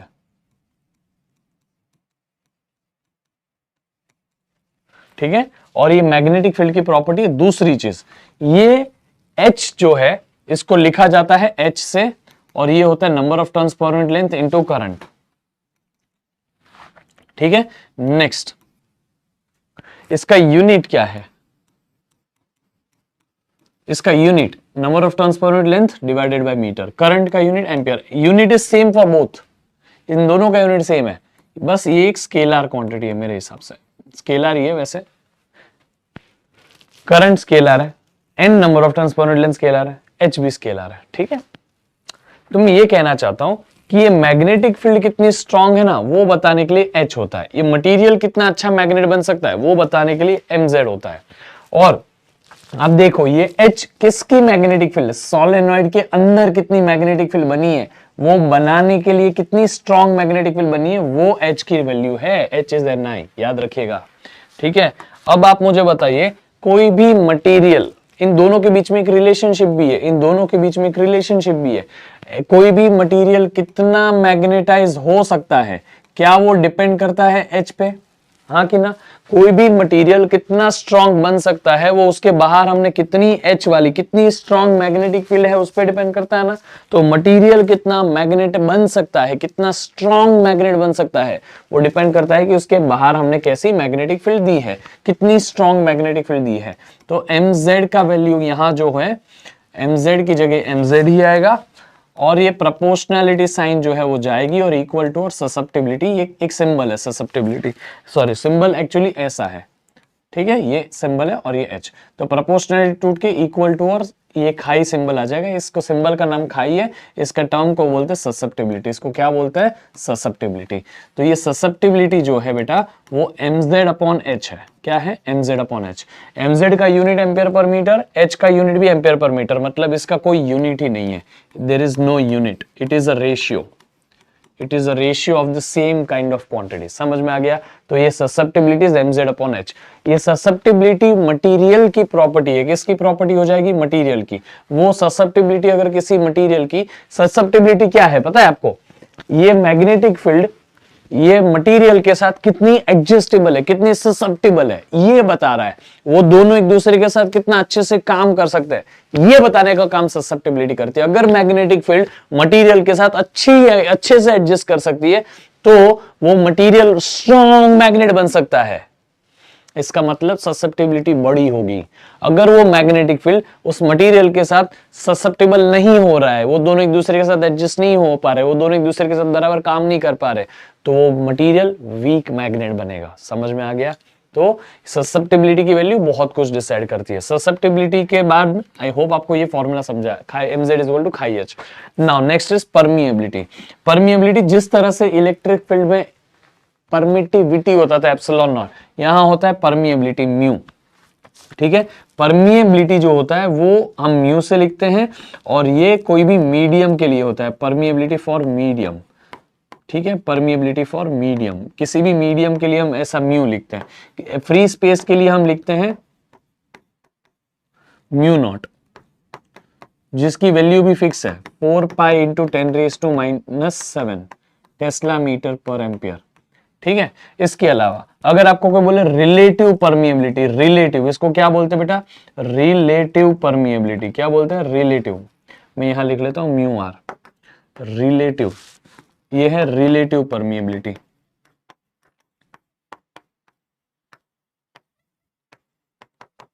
ठीक है, relative permeability mu R is equal to actually mu upon mu naught. तो आपको म्यू ही लिखना है सिर्फ, तो mu naught into mu R लिख सकते हो। ये mu is equal to mu naught into mu R. अरे इन दोनों के बीच में एक रिलेशनशिप भी है, 1 plus chi is equal to mu relative. ये एक रिलेशनशिप है इन दोनों के बीच की, जो आपको याद रखनी है। ठीक है, आप उसको उल्टा भी लिख सकते हो, mu relative -1 is equal to susceptibility chi. ये दोनों एक ही चीज बता रहा है। ठीक है, सो ये कुछ टर्म्स है जिसके बारे में आपको बुक में इसकी डेफिनेशन भी दी है इन दोनों की, प्लीज इतना आप कर लीजिएगा, इन दोनों की डेफिनेशन, इन तीनों की डेफिनेशन एक्चुअली।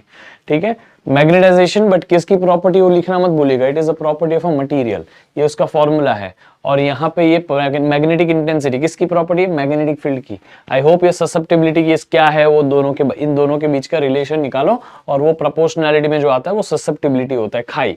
इस सिंबल का नाम है खाई। अच्छे से इसको देख लो बेटा प्लीज। ठीक है, चलो तो आप इसे अच्छे से लिखिए।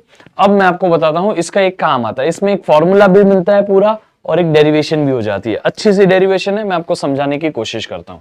हमारे पास एक सोलेनॉइड है जिसमें से हमने करंट आई पास कराया, तो इस सोलेनॉइड के अंदर क्या बन जाएगा, कम ऑन एवरीवन, इस सोलेनॉइड के अंदर बन जाएगा मैग्नेटिक फील्ड। करंट ऐसे फ्लो हो रहा है इसलिए magnetic field north to south ऐसा है, मैग्नेटिक फील्ड बन गया। ध्यान से सुनना बेटा, बहुत अच्छे से बता रहा हूं, डिटेल में बता रहा हूं, बस आपका पूरा ध्यान इधर चाहिए, आपका पूरा अटेंशन, पूरा फोकस सिर्फ इधर चाहिए। ठीक है, मेरी तबीयत ठीक नहीं है, फिर भी मैंने सोचा कि नहीं मैं ये लेक्चर रिकॉर्ड करूंगा ही, मुझे एक भी लेक्चर कैंसिल नहीं करना है। ठीक है, तो मैं ये पूरा लेक्चर रिकॉर्ड कर रहा हूं, जितना मेरे से हो सकता है उतनी एनर्जी में रिकॉर्ड कर रहा हूं, लेकिन आपका पूरा फोकस होना चाहिए। I am not sacrificing on anything, पूरा कंसेप्ट पढ़ाने की कोशिश कर रहा हूं, ध्यान से सुनिएगा। ठीक है, कम ऑन एवरीवन। तो ये है हमारे लिए, जो भी हमारा कंडक्टर में करंट जा रहा है, उस करंट की वजह से यहाँ मैग्नेटिक फील्ड बन गई। अब ये जो मैग्नेटिक फील्ड बनी है, ये मैग्नेटिक फील्ड को आप H भी लिख सकते हैं, हाँ कि ना। कितनी मैग्नेटिक फील्ड बनी है बेटा, आप उस मैग्नेटिक फील्ड की स्ट्रेंथ को आप H भी लिख सकते हैं, और यहां हमारा सोलेनॉइड के अंदर मैग्नेटिक फील्ड बनी है। तो मुझे बताओ टोटल B की वैल्यू, मैग्नेटिक फील्ड की वैल्यू कितनी होगी, मैग्नेटिक फील्ड की वैल्यू पहले सिर्फ सोलेनॉइड की मैग्नेटिक फील्ड, तो बी नॉट सोलेनॉइड की मैग्नेटिक फील्ड लिखता हूं, जिसकी वैल्यू होती है म्यू नॉट एन आई। हमने इसके पहले के चैप्टर में magnetic field due to solenoid पढ़ा है, हाँ कि ना, only due to solenoid, this is magnetic field due to only solenoid. बीच में कौन है, एयर है, यहां बाय डिफॉल्ट कौन है, एयर है, तो एयर के लिए हम परमिएबिलिटी म्यू नॉट लेते हैं। ठीक है, अब हमने क्या किया, उसके अंदर हम यहां एक मटेरियल घुसाना चाहते हैं। हम क्या करना चाहते हैं बेटा, हम एक मटेरियल घुसाना चाहते हैं यहां पर।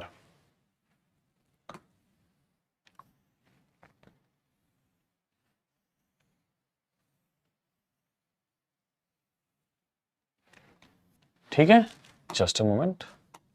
हाँ, हमने एक मटेरियल यहां रख दिया।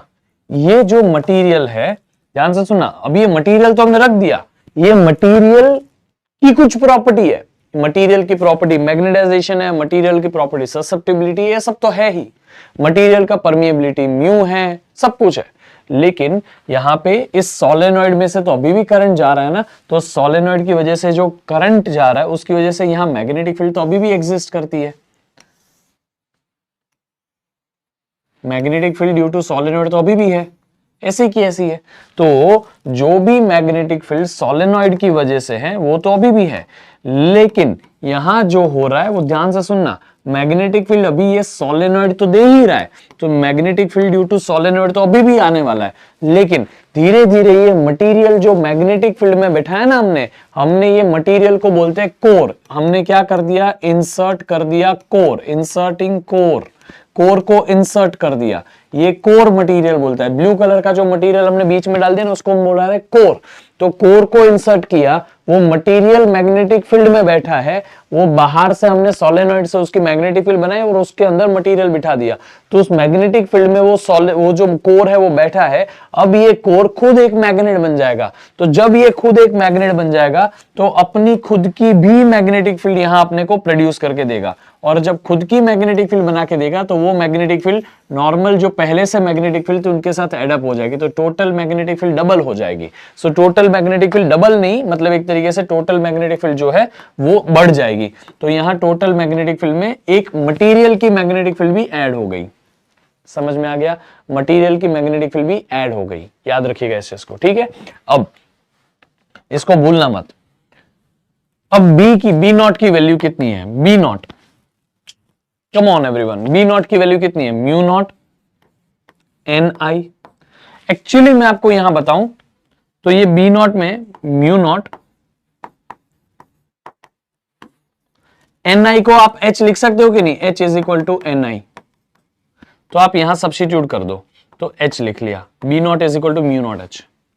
तो आप B is equal to mu naught N I तो है ही, इसको आ जाके म्यू नॉट एच लिख दूंगा।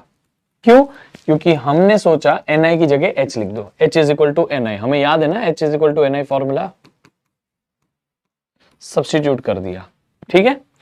दूसरा, ये जो मटेरियल है, उस मटेरियल की वजह से मैग्नेटिक फील्ड कितनी है, उस मटेरियल की वजह से मैग्नेटिक फील्ड कितनी है, अगर आपको वो मुझे बताना हो तो हम यहां लिखते हैं प्लस, ये प्लस का प्लस, ये प्लस, ठीक है। मटेरियल की वजह से जो मैग्नेटिक फील्ड है वो है म्यू नॉट एम जेड। हमने एयर के अंदर ये मटेरियल डाला और वो जो मटेरियल है उस मटेरियल का मैग्नेटाइजेशन एम जेड है, तो म्यू नॉट एम जेड लिख दिया, ठीक है। तो म्यू नॉट एम जेड, हमें बस इतना याद रखना है कि मटेरियल की वजह से जो मैग्नेटिक फील्ड बनती है वो तो mu naught M Z. Material किस में रखा, एयर के अंदर रख दिया, वो एयर के अंदर, इसलिए एयर का परमिएबिलिटी, और एम जेड इज मटेरियल की property which is magnetisation. M Z क्या है, मैग्नेटाइजेशन है,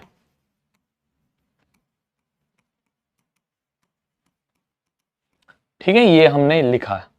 नेक्स्ट, ये एच एन आई की जगह हमने क्या लिख दिया बेटा, एच लिख दिया, प्लस का प्लस, म्यू नॉट की जगह म्यू नॉट ही लिखा, और ये एम जेड, एक काम कर, एम जेड को अभी के लिए एम जेड रख और ये बी का बी रख, तो बी में से यहां क्या कॉमन आ रहा है, म्यू नॉट कॉमन आ गया, एच प्लस एम जेड बना कि नहीं बना, ये हमारा एटलीस्ट एज ऑफ नाउ एक फॉर्मूला हमारा डिराइव हुआ।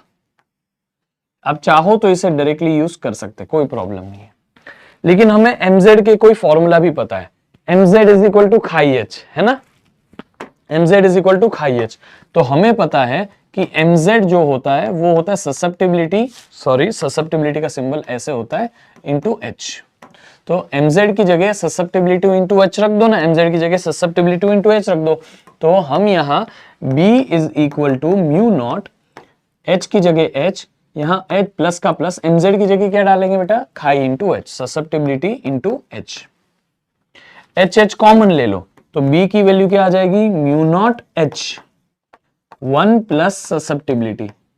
अब ये 1 प्लस, अरे 1 प्लस ससेप्टिबिलिटी अभी थोड़ी देर पहले हमें पढ़ा था, 1 plus susceptibility is actually equal to mu relative. देखो 1 plus susceptibility is actually equal to mu relative, तो 1 plus susceptibility is mu relative, इसकी जगह म्यू आर लिख लेंगे, तो b is equal to mu naught, ये h का h, 1 प्लस खाई को हमने क्या लिख दिया, म्यू रिलेटिव। और हमने अभी थोड़ी देर पहले ही पढ़ा कि mu naught into mu relative is actually mu, उस मटेरियल का परमिएबिलिटी, उस मटेरियल का परमिएबिलिटी कितना था, म्यू था, तो हमने पहले एयर था तो उसका परमिएबिलिटी म्यू नॉट था, उसकी जगह मटेरियल डाल दिया, उसका परमिएबिलिटी म्यू बन गया, तो mu naught into mu R is actually mu, और ये h का h। आप चाहो तो h की जगह वापस ni सब्स्टिट्यूट कर सकते हैं, h की जगह ni सब्स्टिट्यूट करें तो म्यू एन आई वापस हमारा फॉर्मूला बन गया, हमारा ये फाइनल आंसर है। चाहिए तो ये भी याद रख सकते हो एग्जाम के लिए, ठीक है। तो आपकी इच्छा है जो याद रखना है। अब ध्यान से सुनिए, ये आपको यहां लिखने की जरूरत नहीं, मैंने यहां ही एक्सप्लेन कर दिया। H is equal to NI, ये स्टेप हमने लेके ये लिया, सब्स्टिट्यूट कर दिया NI की जगह H। mz जो है यहां आ गया, mz इज इक्वल टू खाई H यहां डाल दिया, 1 प्लस खाई यहां डाल दिया, ठीक है। बाकी हमारा ये डेरिवेशन हो गया। ये आपको बोला जाएगा what will be the magnetic field inside a solenoid which is filled with core. तो हमने अगर कोई सोलेनॉइड के अंदर कोर डाल दिया तो उसकी मैग्नेटिक फील्ड चेंज हो जाएगी। पहले उसकी मैग्नेटिक फील्ड कितनी थी, बिफोर उसकी मैग्नेटिक फील्ड कितनी थी, बिफोर इंसर्टिंग क्या थी magnetic field, come on everyone, before inserting magnetic field कितनी है, before inserting magnetic field mu naught NI है। आफ्टर इंसर्टिंग मैग्नेटिक फील्ड, दो चीजों की मैग्नेटिक फील्ड ऐड हो गई, magnetic field of solenoid plus magnetic field of material, वो दोनों को ऐड करने के बाद में फाइनल आंसर हमारा आ गया म्यू NI। तो पहले मैग्नेटिक फील्ड जो थी, यहां पे मैं अलग से कर रहा हूं बेटा, बिफोर थी B is equal to mu naught NI, but बाद में ये बन गई B is equal to mu NI। फर्क क्या है इन दोनों में, पहले एयर था तो एयर की परमिएबिलिटी थी, अब मीडियम डाल दिया या तो कोर डाल दिया या जो भी मीडियम हमने डाल दिया उस मीडियम की परमिएबिलिटी आ गई, कुछ चेंज नहीं आया। हमने उल्टा ये प्रूफ कर दिया कि जो फॉर्मूला हमने डिराइव किया था वो फॉर्मूला अंदर एयर हो तो भी ट्रू है, वो फॉर्मूला अंदर कोई मटेरियल कोर डाला हुआ हो तो भी ट्रू है, बस जो मीडियम बीच में होगा उसका परमिएबिलिटी यहां डालना पड़ेगा। याद रहेगा, अगर एयर की परमिएबिलिटी 1 है तो हम यहां एयर की परमिएबिलिटी 1 डाल देंगे और हमारा आंसर आ जाएगा इसमें फॉर्मूले में। और अगर किसी मटेरियल की परमिएबिलिटी 6 है तो यहां 6 डालना पड़ेगा, तो 6 टाइम्स वो हो जाएगा। ये मटेरियल जितनी परमिएबिलिटी लेके आएगा उतने टाइम्स हमारा फाइनल आंसर आएगा। समझ में आ गया? तो ये आपकी डेरिवेशन है, कई बार आपको यूज होगी, ये आपके टेक्स्ट बुक में भी कराई हुई है। आपको अच्छे से यही स्टेप बाय स्टेप करना है। बीच बीच में आपको NI को H क्यों डाला तो यहाँ एक स्टेप डाल के लिख लेने का, y H is equal to NI। फिर यहाँ पे आपने म्यू नॉट MZ जो लिखा है तो यहाँ पे म्यू नॉट कॉमन निकाला, फिर MZ की जगह ये खाई H क्यों लिखा, MZ की जगह खाई H क्यों लिखा, तो आप वो यहाँ पे एक बार लिख लोगे। फिर ये 1 प्लस खाई को आपने म्यू रिलेटिव क्यों लिखा, वो आप यहाँ पे एक स्टेप डाल के लिख सकते हो। तो आप स्टेप्स डाल सकते हो, डेरिवेशन आपके टेक्स्ट बुक में है, अच्छे से यही स्टेप्स को फॉलो करिएगा। डेरिवेशन टेक्स्ट बुक में जो ना उसमें थोड़ा बहुत कंफ्यूजन हो सकता है आपको, लेकिन मैं आपको रियलिटी की तरफ बता रहा हूँ कि पहले कोर था, पहले हमारे पास सॉलिनॉइड था जिसमें सिर्फ एयर था, अब हमारे पास सॉलिनॉइड जिसमें कोर भी है। तो कोर आने के बाद उसका नया मैग्नेटिक फील्ड इतना होता है म्यू NI या म्यू H। समझ में आ गया? ये कोई भी फॉर्मूला आपके एग्जाम में आप यूज कर सकते हो डायरेक्टली, बिना कोई बीच का जो स्टेप होता है ना वो भी आपके एग्जाम में डायरेक्टली काम आ सकता है। ठीक है, आई होप आपको समझा। सो यहाँ पे हमारा majority of the chapter is over. जी हाँ, majority of the chapter is over, all the numerical वाला पार्ट इज डन। अब एक आखिरी कंसेप्ट है, is called as magnetic materials. Magnetic materials बहुत ही अच्छा टॉपिक है, थियोरेटिकल टॉपिक है। हमारे पास में दुनिया में जितने भी मटेरियल है उनके अंदर मैग्नेटिज्म 3 टाइप की होती है। एक होती है डायामैग्नेटिज्म,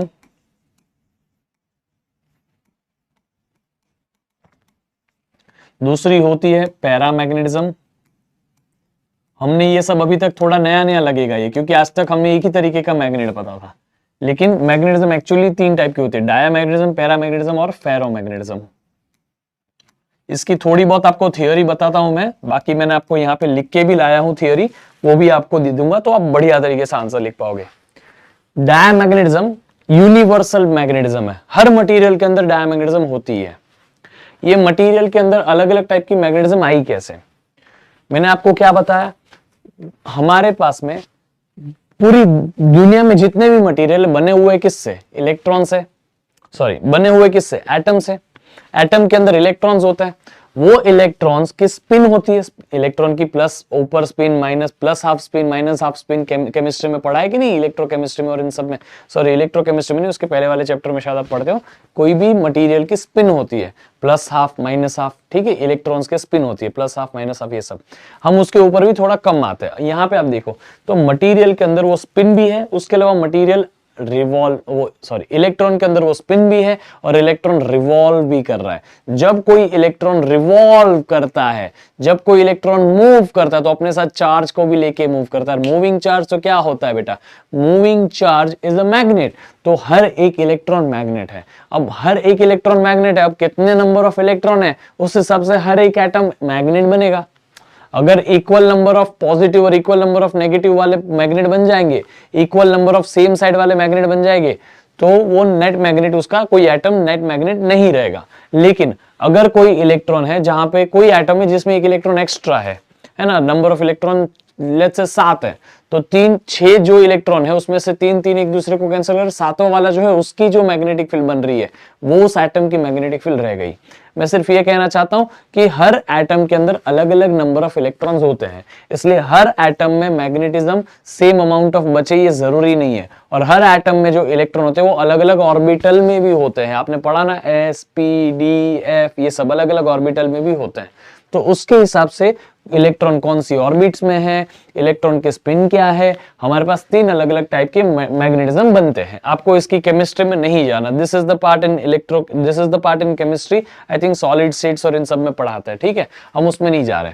हमारे पास एक मटेरियल होता है डायमैग्नेटिक मटेरियल। अगर कोई ऐसा, ये गैस मटेरियल लिक्विड स्टेट में भी हो सकता है, मटेरियल गैसियस स्टेट में भी हो सकता है, मटेरियल सॉलिड स्टेट में भी हो सकता है, ठीक है। तो अगर हमारे पास कोई भी ऐसा डायमैग्नेटिक मटेरियल है सॉलिड में, ये कोई डायमैग्नेटिक मटेरियल है और हम इसके आसपास अगर मैग्नेटिक फील्ड यहां पे लगा दे, तो ये डायमैग्नेटिक मटेरियल उस मैग्नेटिक फील्ड को अपोज कर देगा, उसके अंदर से पास नहीं होने देगा उस मैग्नेटिक फील्ड को, ठीक है। तो मैग्नेटिक फील्ड को अपने अंदर से पास नहीं होने देगा, मैग्नेटिक फील्ड को उसके वहां से घुमा देगा, ठीक है, ऐसे। लेकिन अगर वो पैरामैग्नेटिक मटेरियल है तो मटेरियल जो है वो अपने अंदर से मैग्नेटिक फील्ड को पास होने के लिए अलाउ करेगा। कोई भी पैरामैग्नेटिक मटेरियल नॉर्मल मैग्नेट जैसा होता है जिसके अंदर से मैग्नेटिक फील्ड को पास होने के लिए अलाउ करेगा। वो एक्चुअली ये ट्राई करेगा बेटा कि अगर कोई यहां मैग्नेटिक फील्ड जा रहा है तो उसके अंदर से चली जाए, यहां पे कोई मैग्नेटिक फील्ड जा रहा है तो उसके अंदर से चली जाए, मैग्नेटिक फील्ड जा रही है उसके अंदर से ही जाए, मैग्नेटिक फील्ड जा रही है उसके अंदर से ही जाए, और कोई यहां दूर से मैग्नेटिक फील्ड जा रही है वो उसके अंदर से चली जाए, ठीक है, ऐसा। तो चाहेगा मैग्नेटिक फील्ड ज्यादा से ज्यादा उसके अंदर से जाए बेटा, ठीक है। फेरोमैग्नेटिक मटेरियल पैरामैग्नेटिक का और स्ट्रॉन्ग वर्जन होता है। फेरोमैग्नेटिक मटेरियल अगर हमारे पास कोई है तो फेरोमैग्नेटिक मटेरियल में आसपास जो भी मैग्नेटिक फील्ड वो सारी अपने अंदर ले लेगा, क्राउडेड कर देगा एकदम, ठीक है, एकदम क्राउडेड कर देगा, ऐसे भर भर के अंदर मैग्नेटिक फील्ड ले लेगा तो और क्राउडेड कर देगा। डायग्राम में आपको बताऊंगा, अभी मैंने बना दिया कैसे भी, बट ये मैग्नेटिक फील्ड को बिल्कुल पसंद नहीं करता। डायमैग्नेटिज्म मैग्नेट्स को बिल्कुल पसंद नहीं करता, जहां मैग्नेट दिखेगा उससे दूर चला जाएगा, ठीक है। यहां आपने एक मैग्नेट रखा, ठीक है, ये मैग्नेट है और यहां डायमैग्नेटिक मटेरियल है, ये उस मैग्नेट से दूर भाग जाएगा। यहां ये अगर हमारा पैरामैग्नेटिक मटेरियल है और यहां एक मैग्नेट है, उल्टा रखो सीधा रखो, अभी वो बात कर ही नहीं रहा हूं, ये उसकी तरफ आ जाएगा पैरामैग्नेटिक मटेरियल, तो उस मैग्नेट से तुरंत आके चिपक जाएगा, ठीक है, याद रखिएगा। अगर कोई लिक्विड है, कोई लिक्विड डायमैग्नेटिक मटेरियल वाला कोई लिक्विड कंसीडर कर लो, इमेजिन सम लिक्विड और लेट्स से सम गैसेस, ये डायमैग्नेटिक गैस है या लिक्विड है, यहां वीक मैग्नेटिक फील्ड है, ये वीक मैग्नेटिक फील्ड का एरिया है और यहां स्ट्रॉन्ग मैग्नेटिक फील्ड का एरिया है, ठीक है, स्ट्रॉन्ग मैग्नेटिक फील्ड है, ये वीक मैग्नेटिक फील्ड है। डायमैग्नेटिक गैस एक्चुअली स्ट्रॉन्ग से दूर चला जाता है, वीक के पास चला जाता है, लेकिन वहीं पे पैरामैग्नेटिक मटेरियल, नॉर्मल मैग्नेट जैसा मटेरियल, तो ये पैरामैग्नेटिक मटेरियल की गैस है, पैरा की हो या फेरो की हो सेम ही बिहेव करता है, इसलिए मैं बार बार दोनों का अभी लिखूंगा नहीं। यहां पे अगर कोई आप स्ट्रॉन्ग मैग्नेटिक फील्ड वाला एरिया बता दो और वीक मैग्नेटिक फील्ड वाला एरिया यहां है, तो ये वीक से दूर जाएगा, ऑब्वियसली स्ट्रॉन्ग की तरफ अट्रैक्ट हो जाएगा। पैरामैग्नेटिक में भी एग्जैक्टली यही होगा, सेम, बट और स्ट्रांगली अट्रैक्ट हो जाएगा टुवर्ड्स स्ट्रॉन्ग मैग्नेटिक फील्ड। अगर हमारे पास कोई समझ लो यू शेप की ट्यूब है, ऐसी एक ट्यूब है जिसमें आप लिक्विड भर दो दोनों बाजू, और वो लिक्विड डायामैग्नेटिक लिक्विड हो, और आप अगर यहां एक मैग्नेट लेके आ जाओ, नॉर्थ और ये साउथ, ये लिक्विड मैग्नेट से दूर जाने के लिए यहां से नीचे उतर जाएगा और यहां से ऊपर चला जाएगा। क्यों? क्योंकि जहां मैग्नेट है वहां से वो लिक्विड दूर भागेगा, तो यहां से लिक्विड नीचे चलेगा, वहां से ऊपर चला जाएगा। समझ में आ गया? सिमिलर बेसिस पे पैरामैग्नेटिज्म में क्या होगा कि अगर हमारे पास वही यू शेप ट्यूब है और हमने वो लिक्विड यहां तक भर दिया दोनों में, और हम यहां मैग्नेट्स लेके आ गए, नॉर्थ और ये साउथ, तो ये और लिक्विड को अट्रैक्ट करेगा अपनी तरफ और यहां लिक्विड का लेवल बढ़ जाएगा। समझ में आ गया? याद रहेगा? ठीक है, कोई डाउट है? इसमें भी एग्जैक्टली सेम ही होगा, स्ट्रांगली होगा उल्टा। ये जो पैरामैग्नेटिज्म करता है ऐसा ही फेरोमैग्नेटिज्म करता है। ठीक है, एग्जैक्टली सिमिलर होता है। ये मैंने आपको उसकी प्रॉपर्टीज बताई। और थोड़ी टेक्निकल प्रॉपर्टी है कि डायामैग्नेटिज्म मटेरियल जो होता है ना, उसकी ससेप्टिबिलिटी वो होती है नेगेटिव, पैरामैग्नेटिज्म की ससेप्टिबिलिटी होती है पॉजिटिव, फेरोमैग्नेटिज्म की ससेप्टिबिलिटी वो होती है पॉजिटिव। ये दोनों की पॉजिटिव ससेप्टिबिलिटी होती है, क्योंकि ये दोनों सिमिलर ही है। इसके कंपेयर में वो स्ट्रांग है, ऐसा मान लो। इसका रिलेटिव परमिएबिलिटी स्मॉल होता है, इसका भी स्मॉल होता है, इसका लेस देन 1 होता है, मैं ऐसा बोल सकता हूं। इसका ग्रेटर देन 1 होता है, लेकिन इसका तो थाउजेंड्स के आसपास होता है फेरोमैग्नेटिक मटेरियल का। ठीक है, रिलेटिव परमिएबिलिटी ग्रेटर देन 1 होता है, बट इसका रिलेटिव परमिएबिलिटी तो 1 से बहुत बहुत बहुत बड़ा होता है फेरोमैग्नेटिक मटेरियल का। टेम्परेचर बढ़ाओगे कम करोगे, डायामैग्नेटिक मटेरियल को कोई फर्क नहीं पड़ता। टेम्परेचर बढ़ाने पे पैरामैग्नेटिक मटेरियल की मैग्नेटिज्म ससेप्टिबिलिटी वीक हो जाती है, टेम्परेचर बढ़ेगा ससेप्टिबिलिटी कम हो जाएगी। फेरोमैग्नेटिक मटेरियल में भी टेम्परेचर बढ़ेगा ससेप्टिबिलिटी कम हो जाएगी। They both are inversely proportional. ठीक है, दोनों में सेम ही बिहेवियर होता है। आई थिंक नहीं, ससेप्टिबिलिटी यहां बढ़ती है, हाँ बढ़ती है। टेम्परेचर बढ़ाने पे ससेप्टिबिलिटी बढ़ती है, तो temperature is inversely proportional to susceptibility in case of paramagnetism, but in case of ferromagnetism बस यहां एक उल्टा है कि susceptibility is directly proportional to temperature. जितना टेम्परेचर बढ़ाओगे उतना ज्यादा ससेप्टिबिलिटी होगा। ठीक है, ये सब मैंने आपको जो बता दिया ना, उसको थोड़ा और इमेजिन कराता हूं। मैंने आपको बता दिया, यही चीज है, सब लिखी हुई है, मैं आपको बताता हूं। ठीक है, अगर हमारे पास कोई मटीरियल है जो डायामैग्नेटिक मटीरियल है, उस डायमैग्नेटिक मटेरियल में जो भी एटम है, एवरी एटम बिहेव्स लाइक, हर मटेरियल का every atom behaves like a magnet. लेकिन जब हम बाहर से मैग्नेटिक फील्ड लगा देते हैं, ठीक है, अगर हमारे पास में कोई मटेरियल है जिसमें एटम है, हर एटम एक मैग्नेट है, हर एटम को एक डाइपोल मूवमेंट बना दो तो, ठीक है, अगर ये एक डायामैग्नेटिक मटेरियल है और हम बाहर से अगर इसके ऊपर मैग्नेटिक फील्ड लगा देंगे, तो ये जो भी डाइपोल मोमेंट्स है ना, वो कोशिश करेंगे कि वो जहां भी थे अभी मैग्नेटिक फील्ड के अपोजिट डायरेक्शन में अलाइन हो जाए। ठीक है, ये ऐसा मैग्नेटिक डाइपोल मोमेंट के अपोजिट डायरेक्शन में अलाइन होने की कोशिश करेगा। सारे नहीं हो पाएंगे, लेकिन मैक्सिमम तो ये ट्राई करेंगे कि मैग्नेटिक डाइपोल मोमेंट के डायरेक्शन में, अपोजिट डायरेक्शन में अलाइन हो जाए। हमने मैग्नेटिक फील्ड कहां दी? यहां दी, वो ट्राई करेंगे मैग्नेटिक फील्ड के अपोजिट डायरेक्शन में अलाइन हो जाए। सो डाइपोल मोमेंट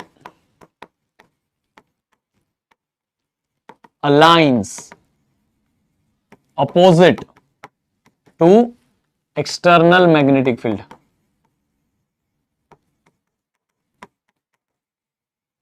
ठीक है, इसी तरह से अगर हमारे पास पैरामैग्नेटिक मटेरियल है, तो उसमें अगर ऐसे रैंडम डाइपोल मूवमेंट होते ना,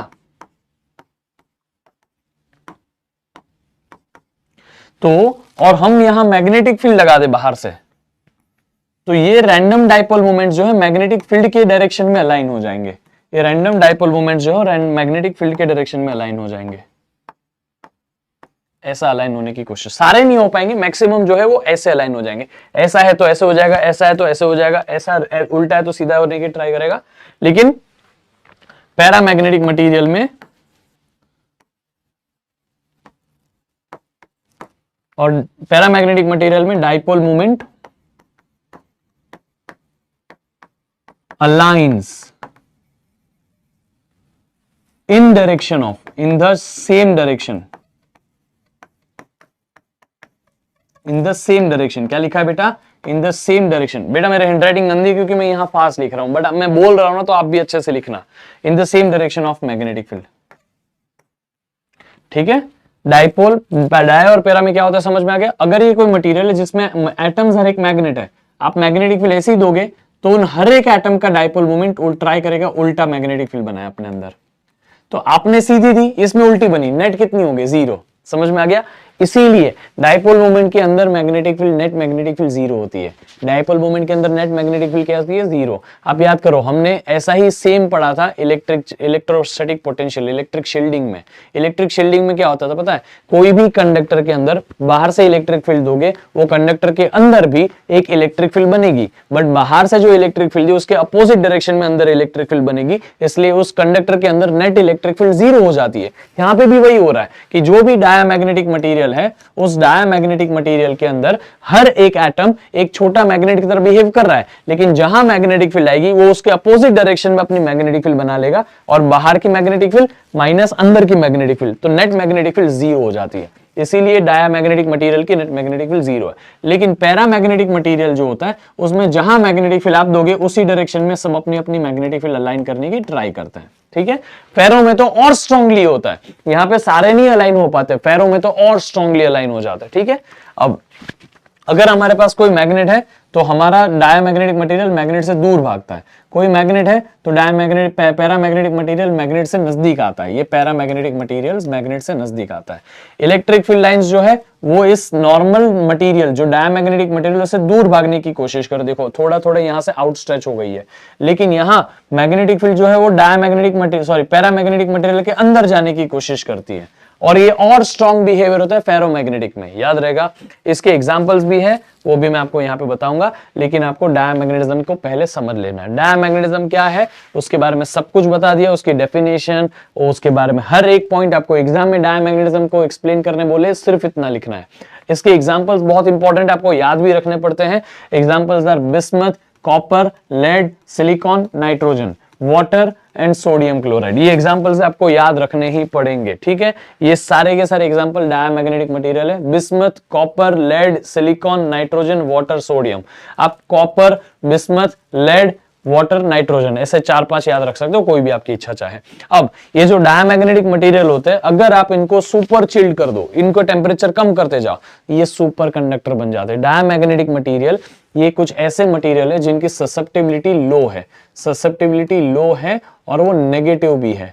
ठीक है, इनका परमिएबिलिटी भी 1 से 0 के बीच में है। Relative permeability is between 0 to 1। ठीक है, ये इसकी खास बात है डायामैग्नेटिक मटेरियल की। अब डायामैग्नेटिक मटेरियल को आप ठंडा करते जाओ, ठंडा करते जाओ, ठंडा करते जाओ, दे बिहेव्स लाइक सुपर कंडक्टर, यानी कि इसके मटेरियल के अंदर से रेजिस्टेंस गायब हो जाएगा। This phenomena is called as Meissner effect. क्या बोलते हैं इसको? Meissner effect. तो सुपर, ये देखो, most exotic diamagnetic materials are superconductors. These are metals cooled at very low temperature. अगर किसी मेटल को बहुत लो टेम्परेचर, मर्क्यूरी बहुत लो टेम्परेचर पे उसको ठंडा कर दिया तो वो डायमैग्नेटिक भी रहेगा और वो अपने आप में सुपर कंडक्टर भी होगा और परफेक्ट कंडक्टिविटी बताएगा और परफेक्ट डायमैग्नेटिज्म भी साथ में बताएगा। इसको बोलते हैं हम मेसनर इफेक्ट। जब कोई ऐसा मटेरियल होता है जो सुपर लो टेम्परेचर पे, तो उसकी रिलेटिव परमिएबिलिटी 0 हो जाती है और ससेप्टिबिलिटी एग्जैक्ट -1 हो जाती है जब वो परफेक्ट कंडक्टर है, यानी कि सुपर कंडक्टर बन जाता है। ये आपको एक एक्स्ट्रा चीज बता रहा हूं, बाकी ये टेक्स्ट बुक में है, लेकिन ये डायमैग्नेटिक मटेरियल के बारे में 4 पॉइंट है। एग्जाम में है एग्जैक्टली ये लिखिएगा। ठीक है, वो मैग्नेटिक फील्ड से दूर जाना चाहते हैं, they go away from the magnetic field, और जहां पे मैग्नेटिक फील्ड कम है वहां जाना चाहते हैं। मैग्नेटिक फील्ड लाइंस वहां से रिड्यूस हो जाती है, मटेरियल से पास होती है तो, और रिजल्टेंट मैग्नेटिक मोमेंट इज 0। देखो रिजल्टेंट मैग्नेटिक मोमेंट क्यों 0 है, मैंने आपको बताया ना अभी कि अगर बाहर हम मैग्नेटिक फील्ड ऐसी देंगे तो उसके हर एक एटम अपने अंदर मैग्नेटिक फील्ड अपोजिट बनाएंगे। अभी हमने एक ऐसा डायग्राम भी देखा यहाँ पे।